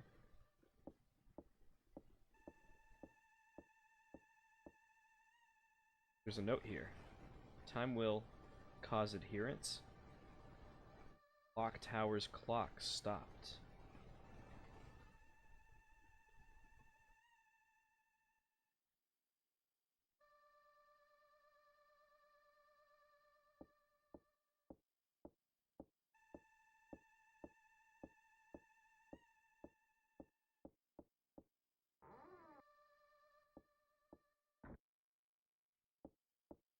Alright, I'm wondering if I can trigger a specific event. There's a specific event in that room that had Ms. Mary in it where she offers you a drink. And the drink is basically drugged, so it knocks you out. And then you get locked in this shack over in the courtyard, right by where the pool is.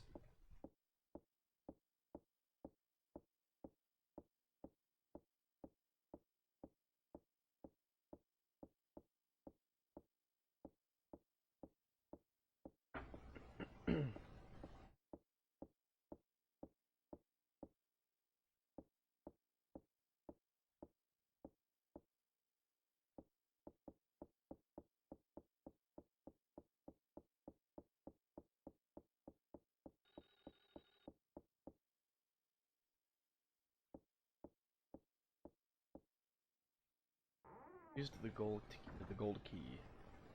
Alright, so she's still on the ground. That phone's still ringing. That's weird. Still no Ms. Mary. Let's try this again. Used the gold key. Guess there's no way of me... Yeah, there's no way for me to trigger that event. So maybe there's a different avenue that I've taken story-wise.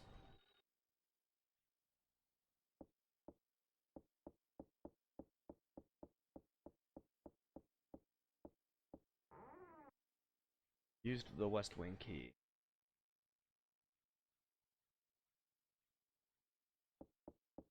Where am I supposed to go now?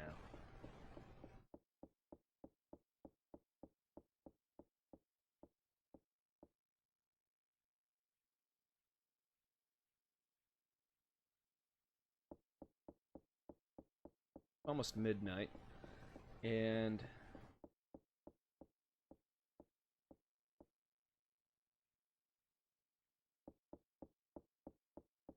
kind of want to cap the stream off.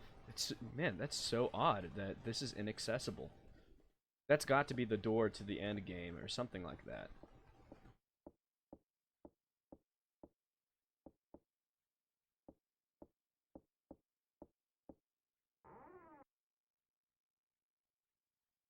Nope, don't want to be in here.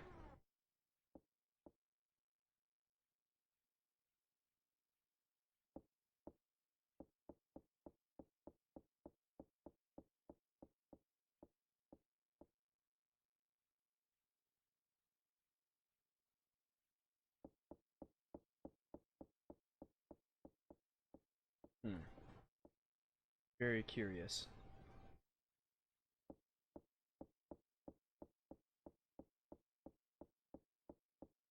Quite sure where to go from here. It's been a while since I've played this game. That's...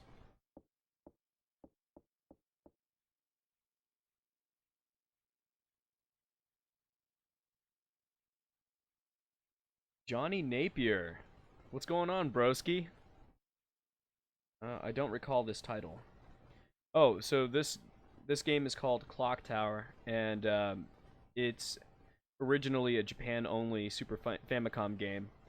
And what I'm playing right now is a fan translation from Japanese to English on a reproduction cartridge. So I'm still playing this game on real hardware.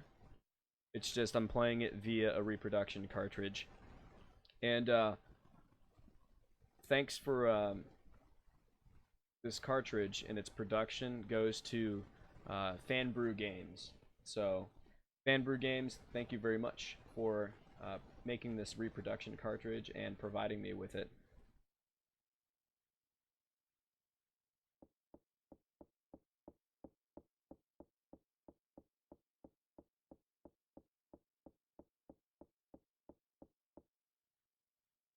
Let's see.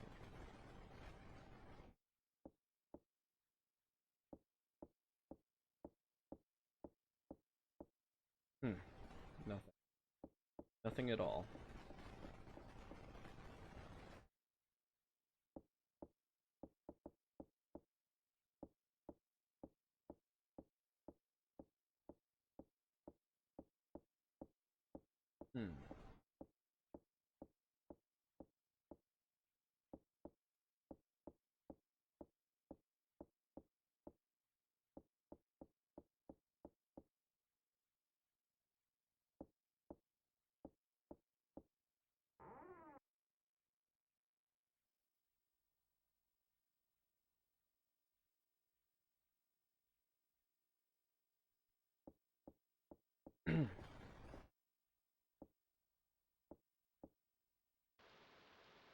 Water is running.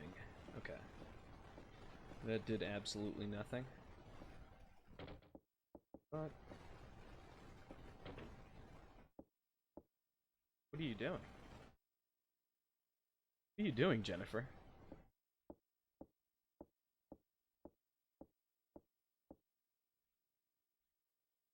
Water is, or it looks like the shower is working.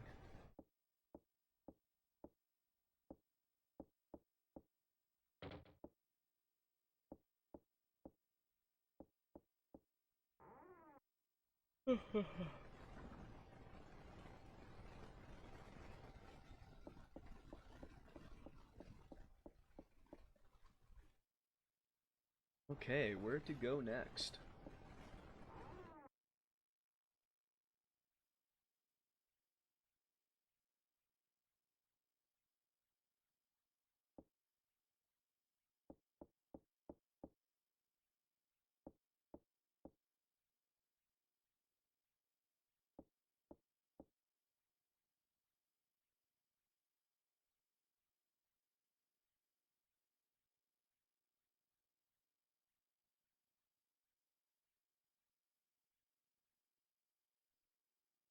I don't know what to do.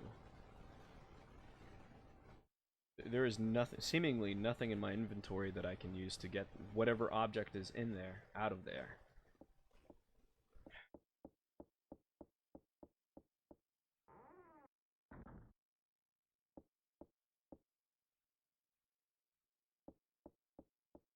Okay, so there's nothing over there. Nothing over there whatsoever.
I'm just starting to retread familiar territory right now.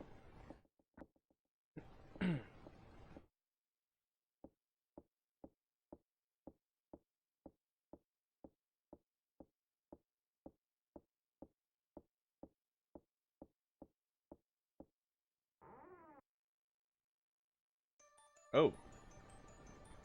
This, okay.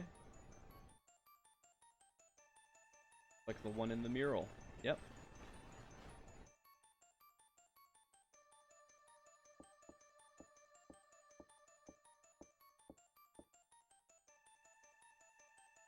Celadon vase.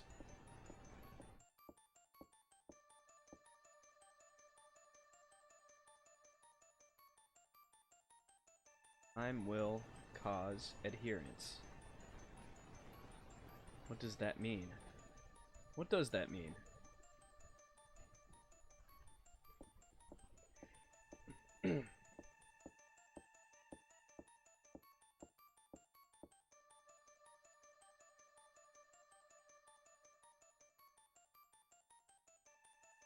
This is an iron disc.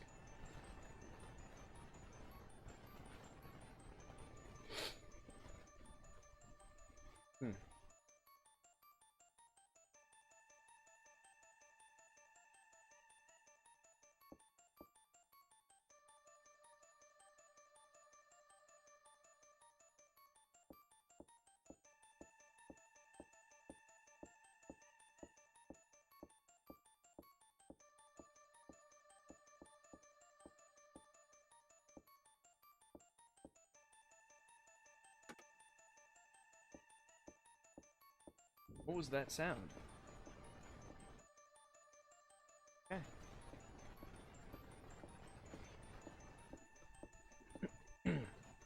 The hole goes down pretty far. I can descend with this ladder here. Okay, down we go. Oh, damn. We are going down into the dankest, darkest depths.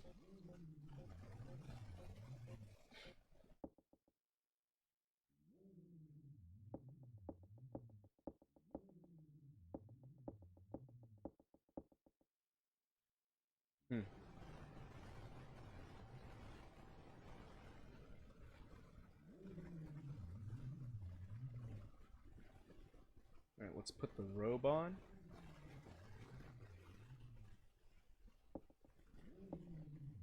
Or not? How am I supposed to put the robe on?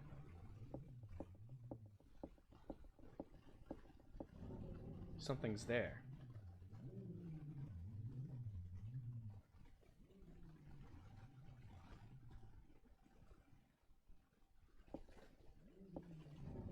Sounds like a dog, yeah. Put the robe on.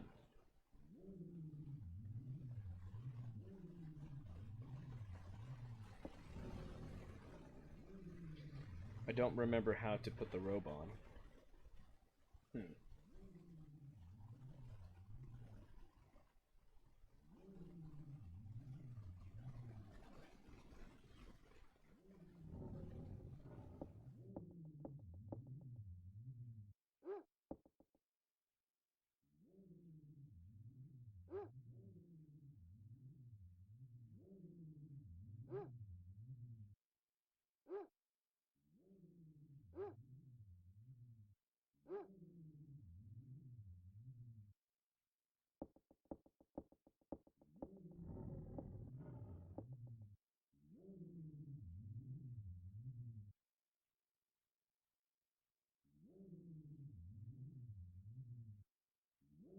Blug blug blah blah. Clock tower, yeah. Hell yeah, you got it right, my friend. I don't remember how to put the robe on.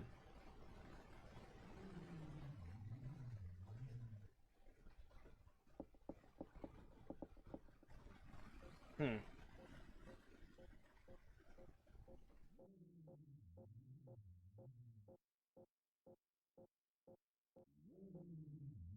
Hmm.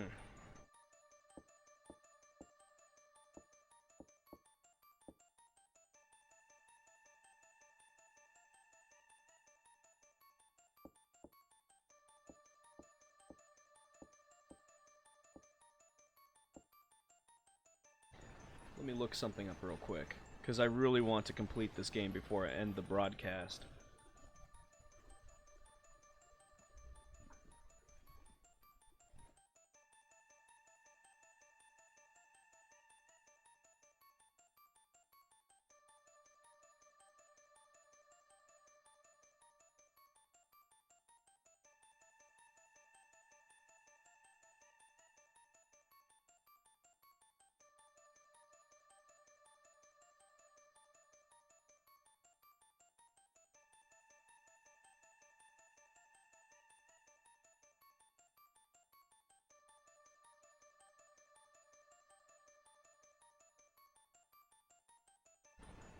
Huh.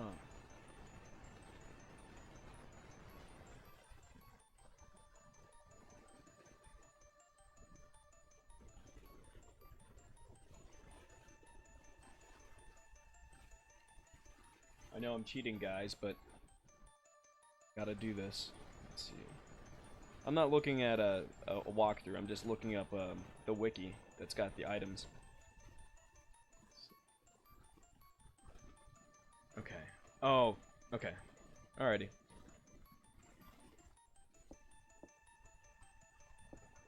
So, I am missing an item.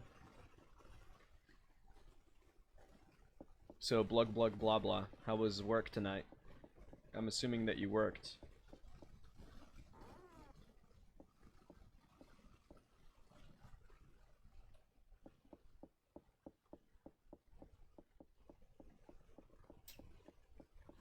There we go. Let's go back to the East Wing.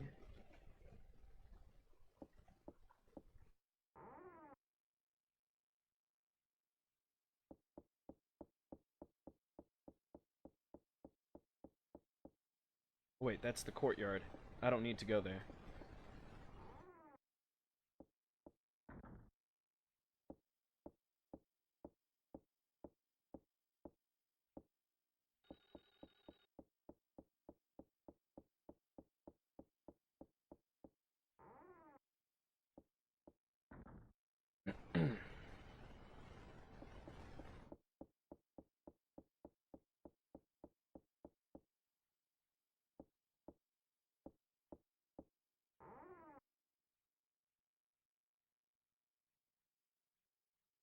For some reason the game is suffering from slowdown. I don't know why it keeps doing that. It's very strange. Let's check the bureau, because I'm pretty sure I left an item in here. Let's see. Blug blog blah blah, answering my question about how work was, says it was decent. Did a 35 top party, old people, simple stuff, tenderloin, salmon, raviolis. Sounds good to me. And I have the item that I needed, the perfume. So, cool.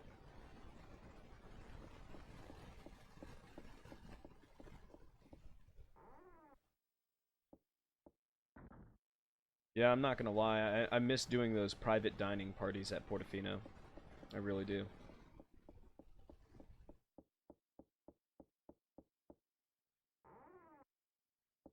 I remember the guy who trained me on how to do private dining parties. Really cool guy, Adam King. I should look him up on Facebook. I'm sure he's still on there, but he's a really good guy. He and I, man, when it came to doing those private dining parties, we kicked butt. I mean, we had systems down. Yeah, I missed that guy. We worked really well together. So did Blug Blug Blah Blah and I. Alright, so back to the altar room. Let's see, it's 12:03. It's 3 minutes past midnight. I wish I was in London after midnight. I'm just kidding. But for real, London after midnight. I wish I could watch that movie. Alright, nope, I've been here before.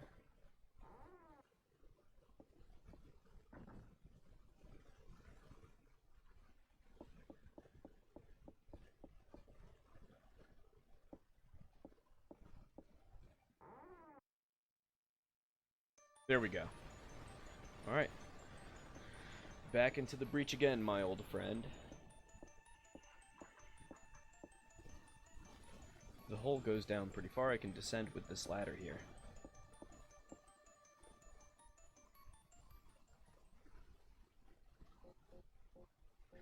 Alright, let's try this one more time. Here, just gonna crack my back real quick.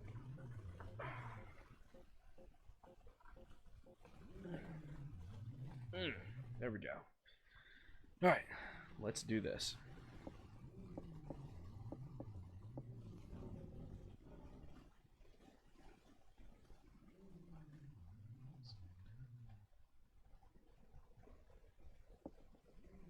Why can't I...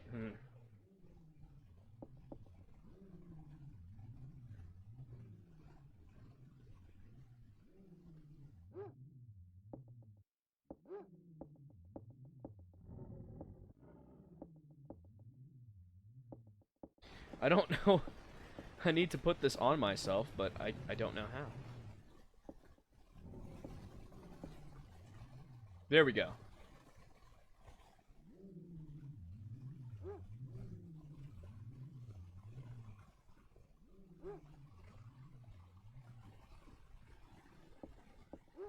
Nice.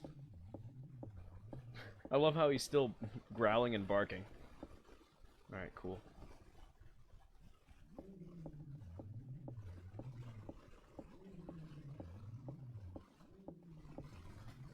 Jennifer, what are you doing?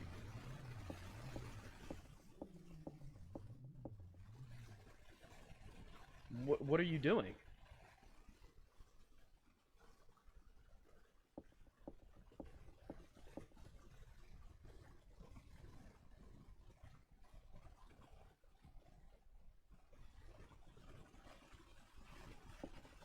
Okay, we're now venturing into uncharted waters because my recollection of this section is not that great.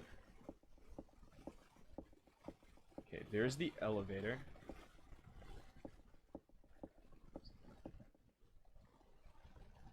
Okay, I don't have access to that. Alright, I need to be at full health because I know that stuff is gonna go down. So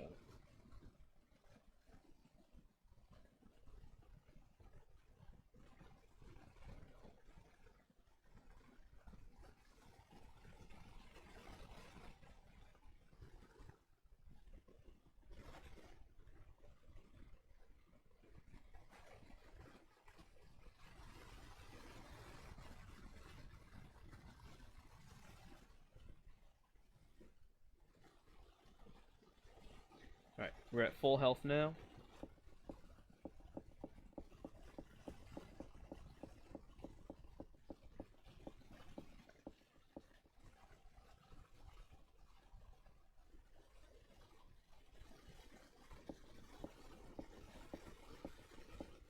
So I believe that it is over here that we encounter something crazy.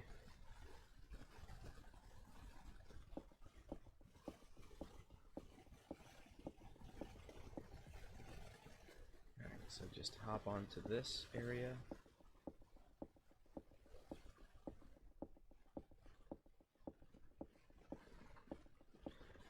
But make no mistake, we are pretty much in the final stretch of the game. So this is pretty much the last sequence of Clock Tower.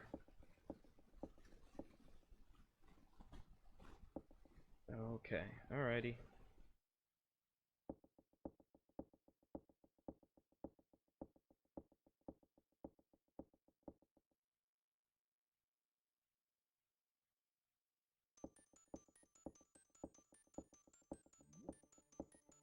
Oh, snap.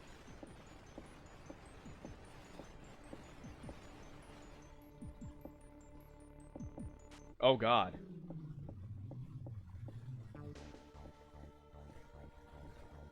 Oh, snap. How did Ms. Mary give birth to that thing? Oh, no. No, no, no, no, no.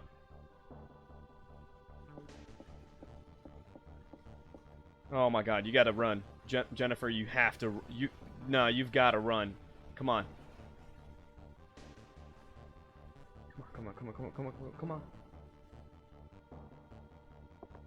Oh, come on. Jennifer. Come on. No, no, no, no, no. No.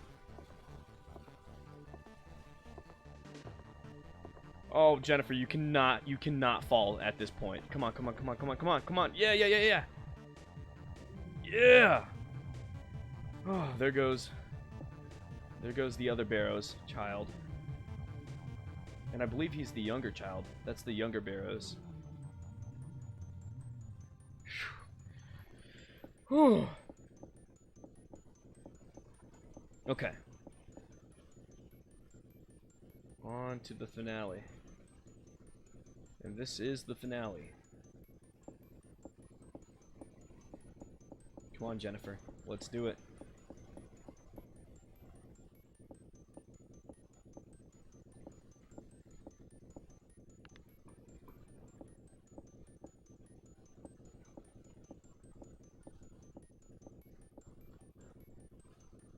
I've got to get out of here.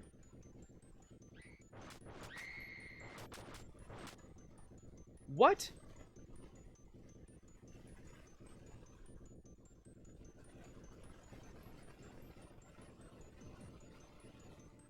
What happened? What?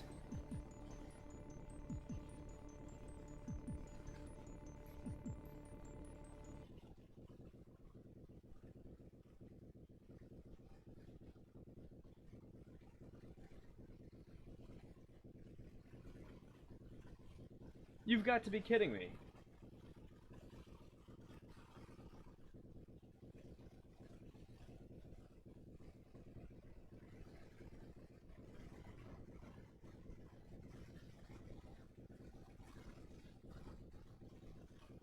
So you mean to say that after all of that, I just got killed? What the hell? Candles in Clock Tower ain't like candles in Castlevania. Clock Tower candles domes.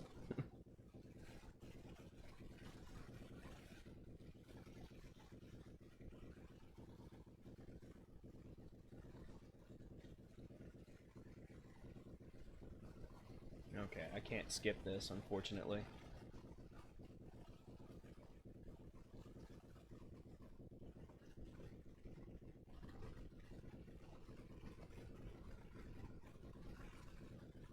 Man.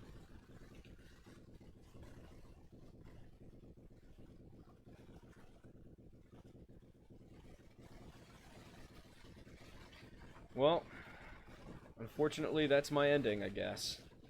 I wonder if I can continue and try again. I might be able to.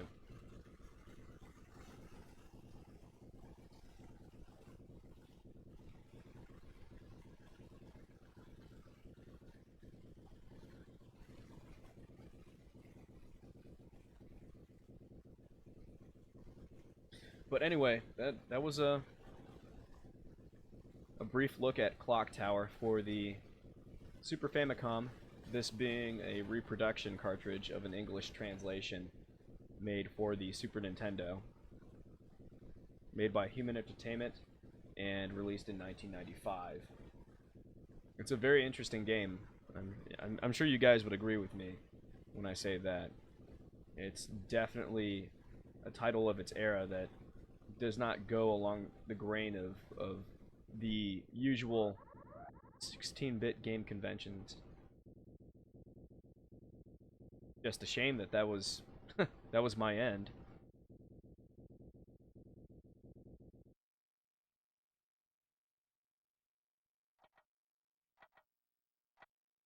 Let's see. Let's see if I can continue.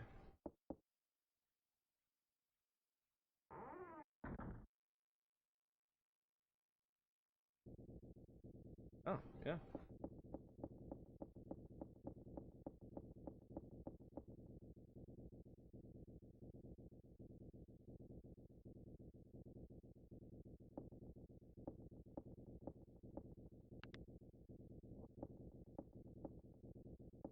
Ah. Oh, so you're just gonna it's just gonna repeat. Let's see if I can that. Here's a good question. Does this have a battery backup save feature? Let's find out. Guess now is as good a time as any.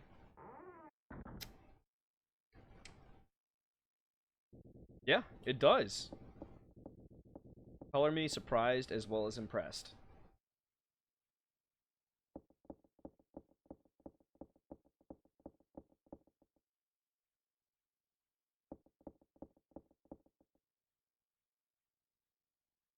Okay, for some reason that little crate of explosives is still there.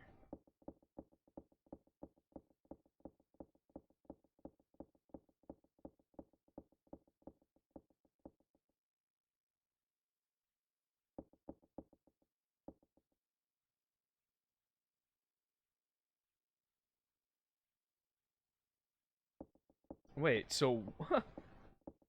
Oh no, so I've got no choice but to go into the elevator? That's ridiculous.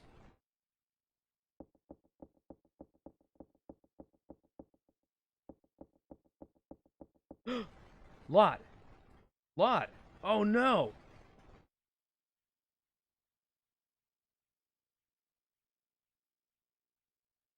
Jennifer. The switches in the clock tower.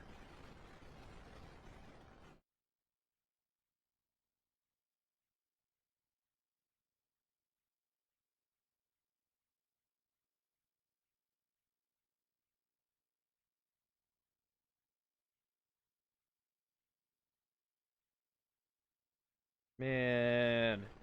Rest in peace, Lot. Jeez. Okay, alrighty. Oh no. Okay. Let's see. Blug Blug Blah Blah says, there was a thing on the wall that lit up when your mouse went over it. Okay. The thing on the wall, I think it was like a little series of switches. It was a little switch box. Yeah, I'll try to investigate that when I make my way back up there.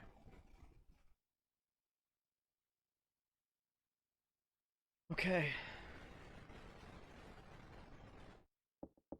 Shit. Come on, Jennifer. Blug Blug Blah Blah says, back up that hill. Then he also says, yeah, it looked like it. Alright. Thanks, Blug Blug Blah Blah.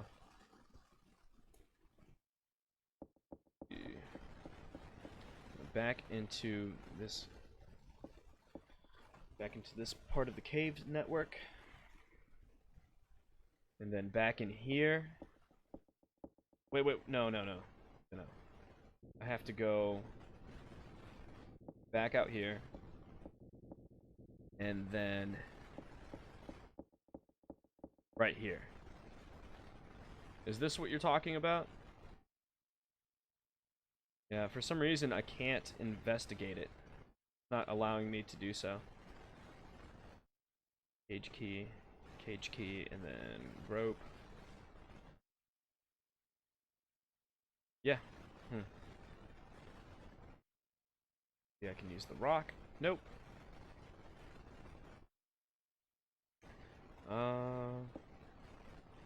Yeah, it's not letting me investigate this blah blah blah blah.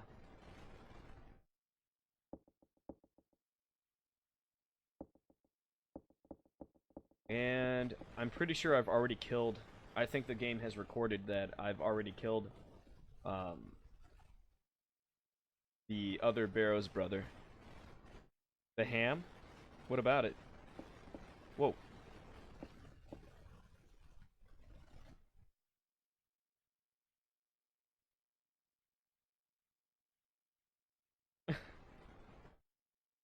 That's not going to do anything. Neither is this. Or this.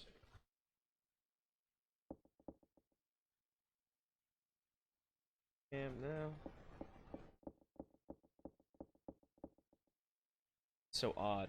Well, let's try to go up the elevator again and see if there's a different outcome. Since I investigated Delot's dying body. That might actually change the outcome.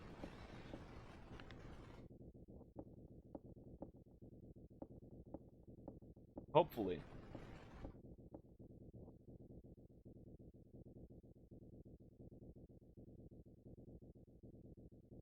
It did. Holy smokes. Okay.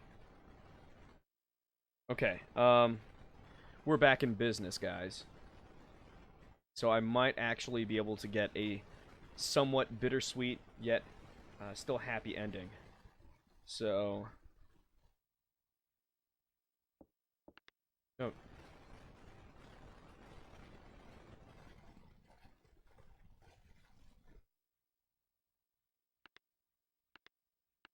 Really? Alright, so second floor. Well, dang. Well, dang is right. Blug, blug, blah, blah.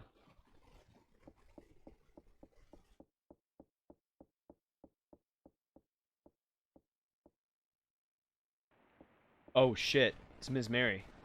Ms. Mary? Jennifer. You've been a terrible daughter. Yeah, I guess. I killed your son. My son is dead because of you. Oh, shit.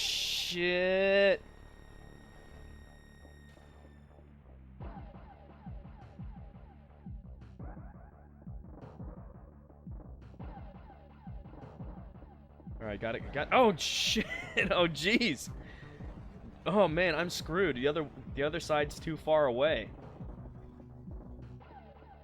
Man, what the hell am I gonna do?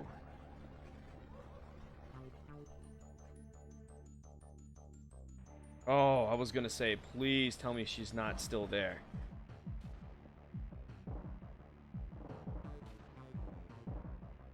Woo! Okay. I'm gonna rest for a second. I'm gonna try to catch my breath, and then we're gonna finish this once and for all. And that music is still playing. So this is indeed the final stretch. Bobby! Bobby! Get this girl. Oh, her portrait has changed. She's the one who killed Dan. Oh, that's her. Okay, that's who. That's the son's. The other son's name. The other son's name is. Oh no! Oh damn! Damn. All right, that's a dead end. Let's dude, we gotta beat this, guys. We've got to beat this. Oh no! Shoot.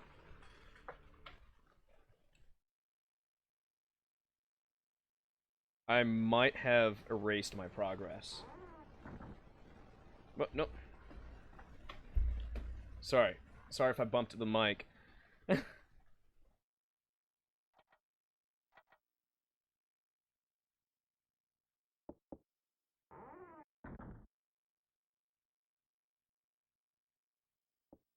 Okay. Here we go. Alright, so go over here. Okay, that happens. The other side's too far away. We're gonna get this, guys.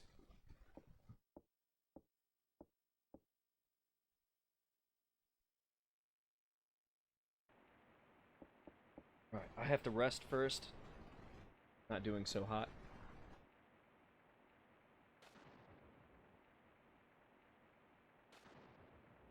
Ooh, that was some odd graphical weirdness.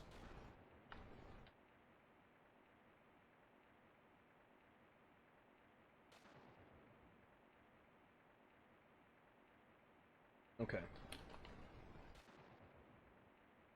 We are so close to beating this, guys. It's not even funny.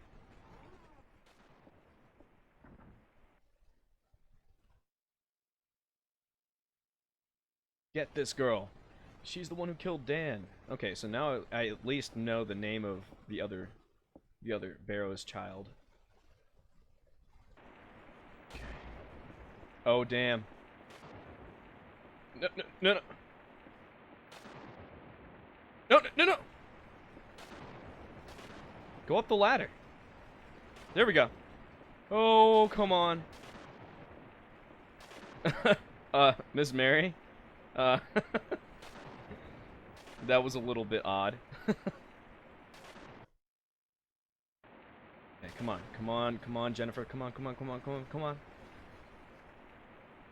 No! No! I don't think so. Yeah. Screw you, Miss Mary. Alright, whew. Alright, here we are at the titular clock tower. Shit.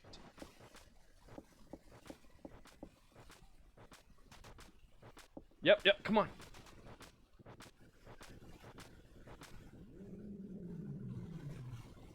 Oh, damn.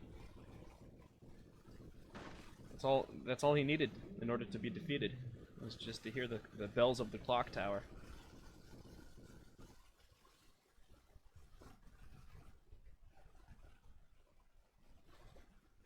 Alright, so Ms. Mary and Bobby Barrows are both dead.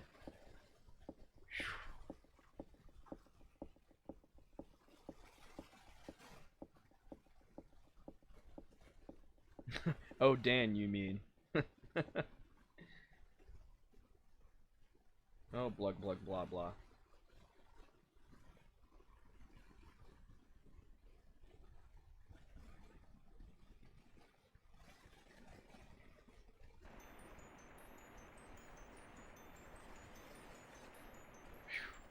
Damn, that's one hell of a game. I'm not gonna lie.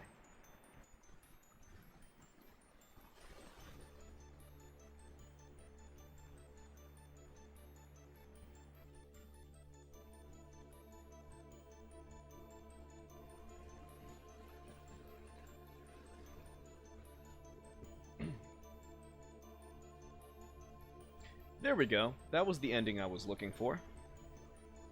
Now, there are, like I said, multiple endings. Most of them being bad. Most of them ending in your death. But there are endings like this where you survive.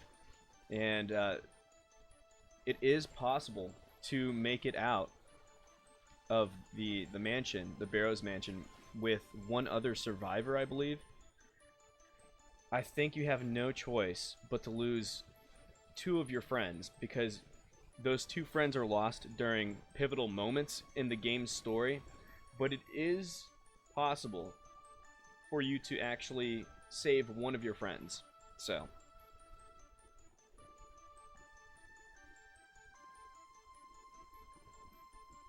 but this is a game that has a lot of soul, a lot of polish, and a lot of heart too.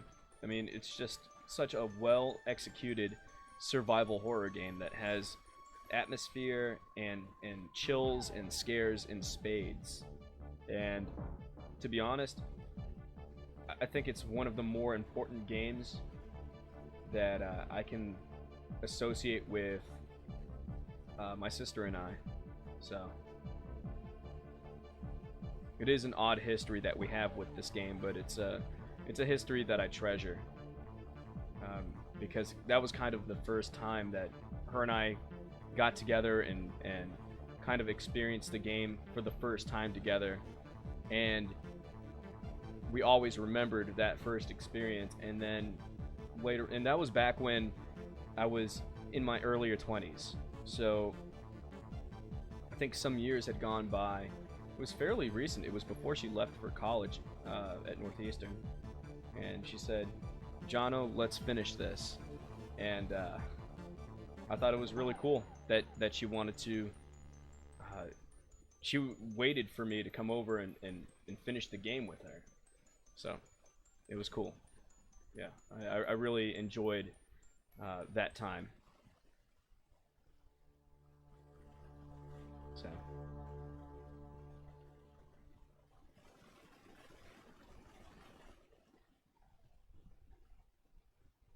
So with that, guys, gals, ladies, and gentlemen, that was Clock Tower by Human Entertainment from 1995 for the Super Famicom / Super Nintendo.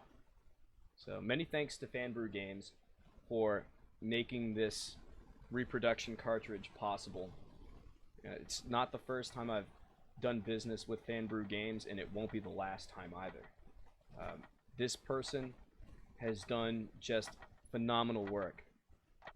It's through this same shop that I got my hands on 2 copies of Beyond Zero Tolerance, the prototype sequel to Zero Tolerance for the Sega Genesis. And I've also managed to get my hands on Battlemania 2, Daigunjo, which is obviously one of the games that I showed during my second broadcast, alongside, what was the other game? Space Harrier 2 for the Genesis. On top of that, I do happen to have a copy of Panorama Cotton that I would love to play live for a stream, but to be quite frank, I suck at the game right now. It's just the game that is really, really difficult for me to play right now. But every now and then, I do take an opportunity to try to crack that nut and get further in the game, because I don't want you guys to come onto a stream or join me on my streams and just watch me struggle with the game and not show most of what the game has to offer. I feel like that would be such a colossal waste of time for you guys, because that's the point of my stream. I want my broadcasts to be entertaining, yet I want them to be more informative and exploratory than just comedic or fun and entertaining. I mean, if you enjoy this sort of stuff like I do, then you'll surely have fun. But for me, it's about exploring games and just experiencing the various nuances and layers of depth that they have to offer. So, for example, I wanted to play this game tonight because it's a very special survival. It's a special cul-de-sac, and well, I wouldn't say it's a cul-de-sac because it did help inform the progression of survival horror in this style, as opposed to another style being akin to the ambient survival horror games like Resident Evil, the Alone in the Dark games and such. This is kind of a survival horror game in a different capacity, because obviously there's so little combat to be found in this game. And really, to be honest, it's not really combat per se, it's just the glimmer of having a second chance at life, being able to distract the enemy or briefly incapacitate them for you to kind of squeeze by or skirt by and survive just a few more moments until you come across the next horror or panic event. But it's still a very interesting game. I love its atmosphere, I love its sound design, and I love its story too. It's kind of Stephen King-esque when it comes down to it, in terms of like the spooky mansion setting and all that stuff. Just the eccentric characters that you come across in the game, like Mr. and Ms. Barrows, which Mr. Barrows, there is a playthrough where you do encounter him in the game, but I obviously went a different route. But that route that has Mr. Barrows in it does not have the subplot where it's revealed that Jennifer Simpson's father was the doctor who brought both Dan and Bobby Barrows into the world. Um, it's a very different story avenue in the game.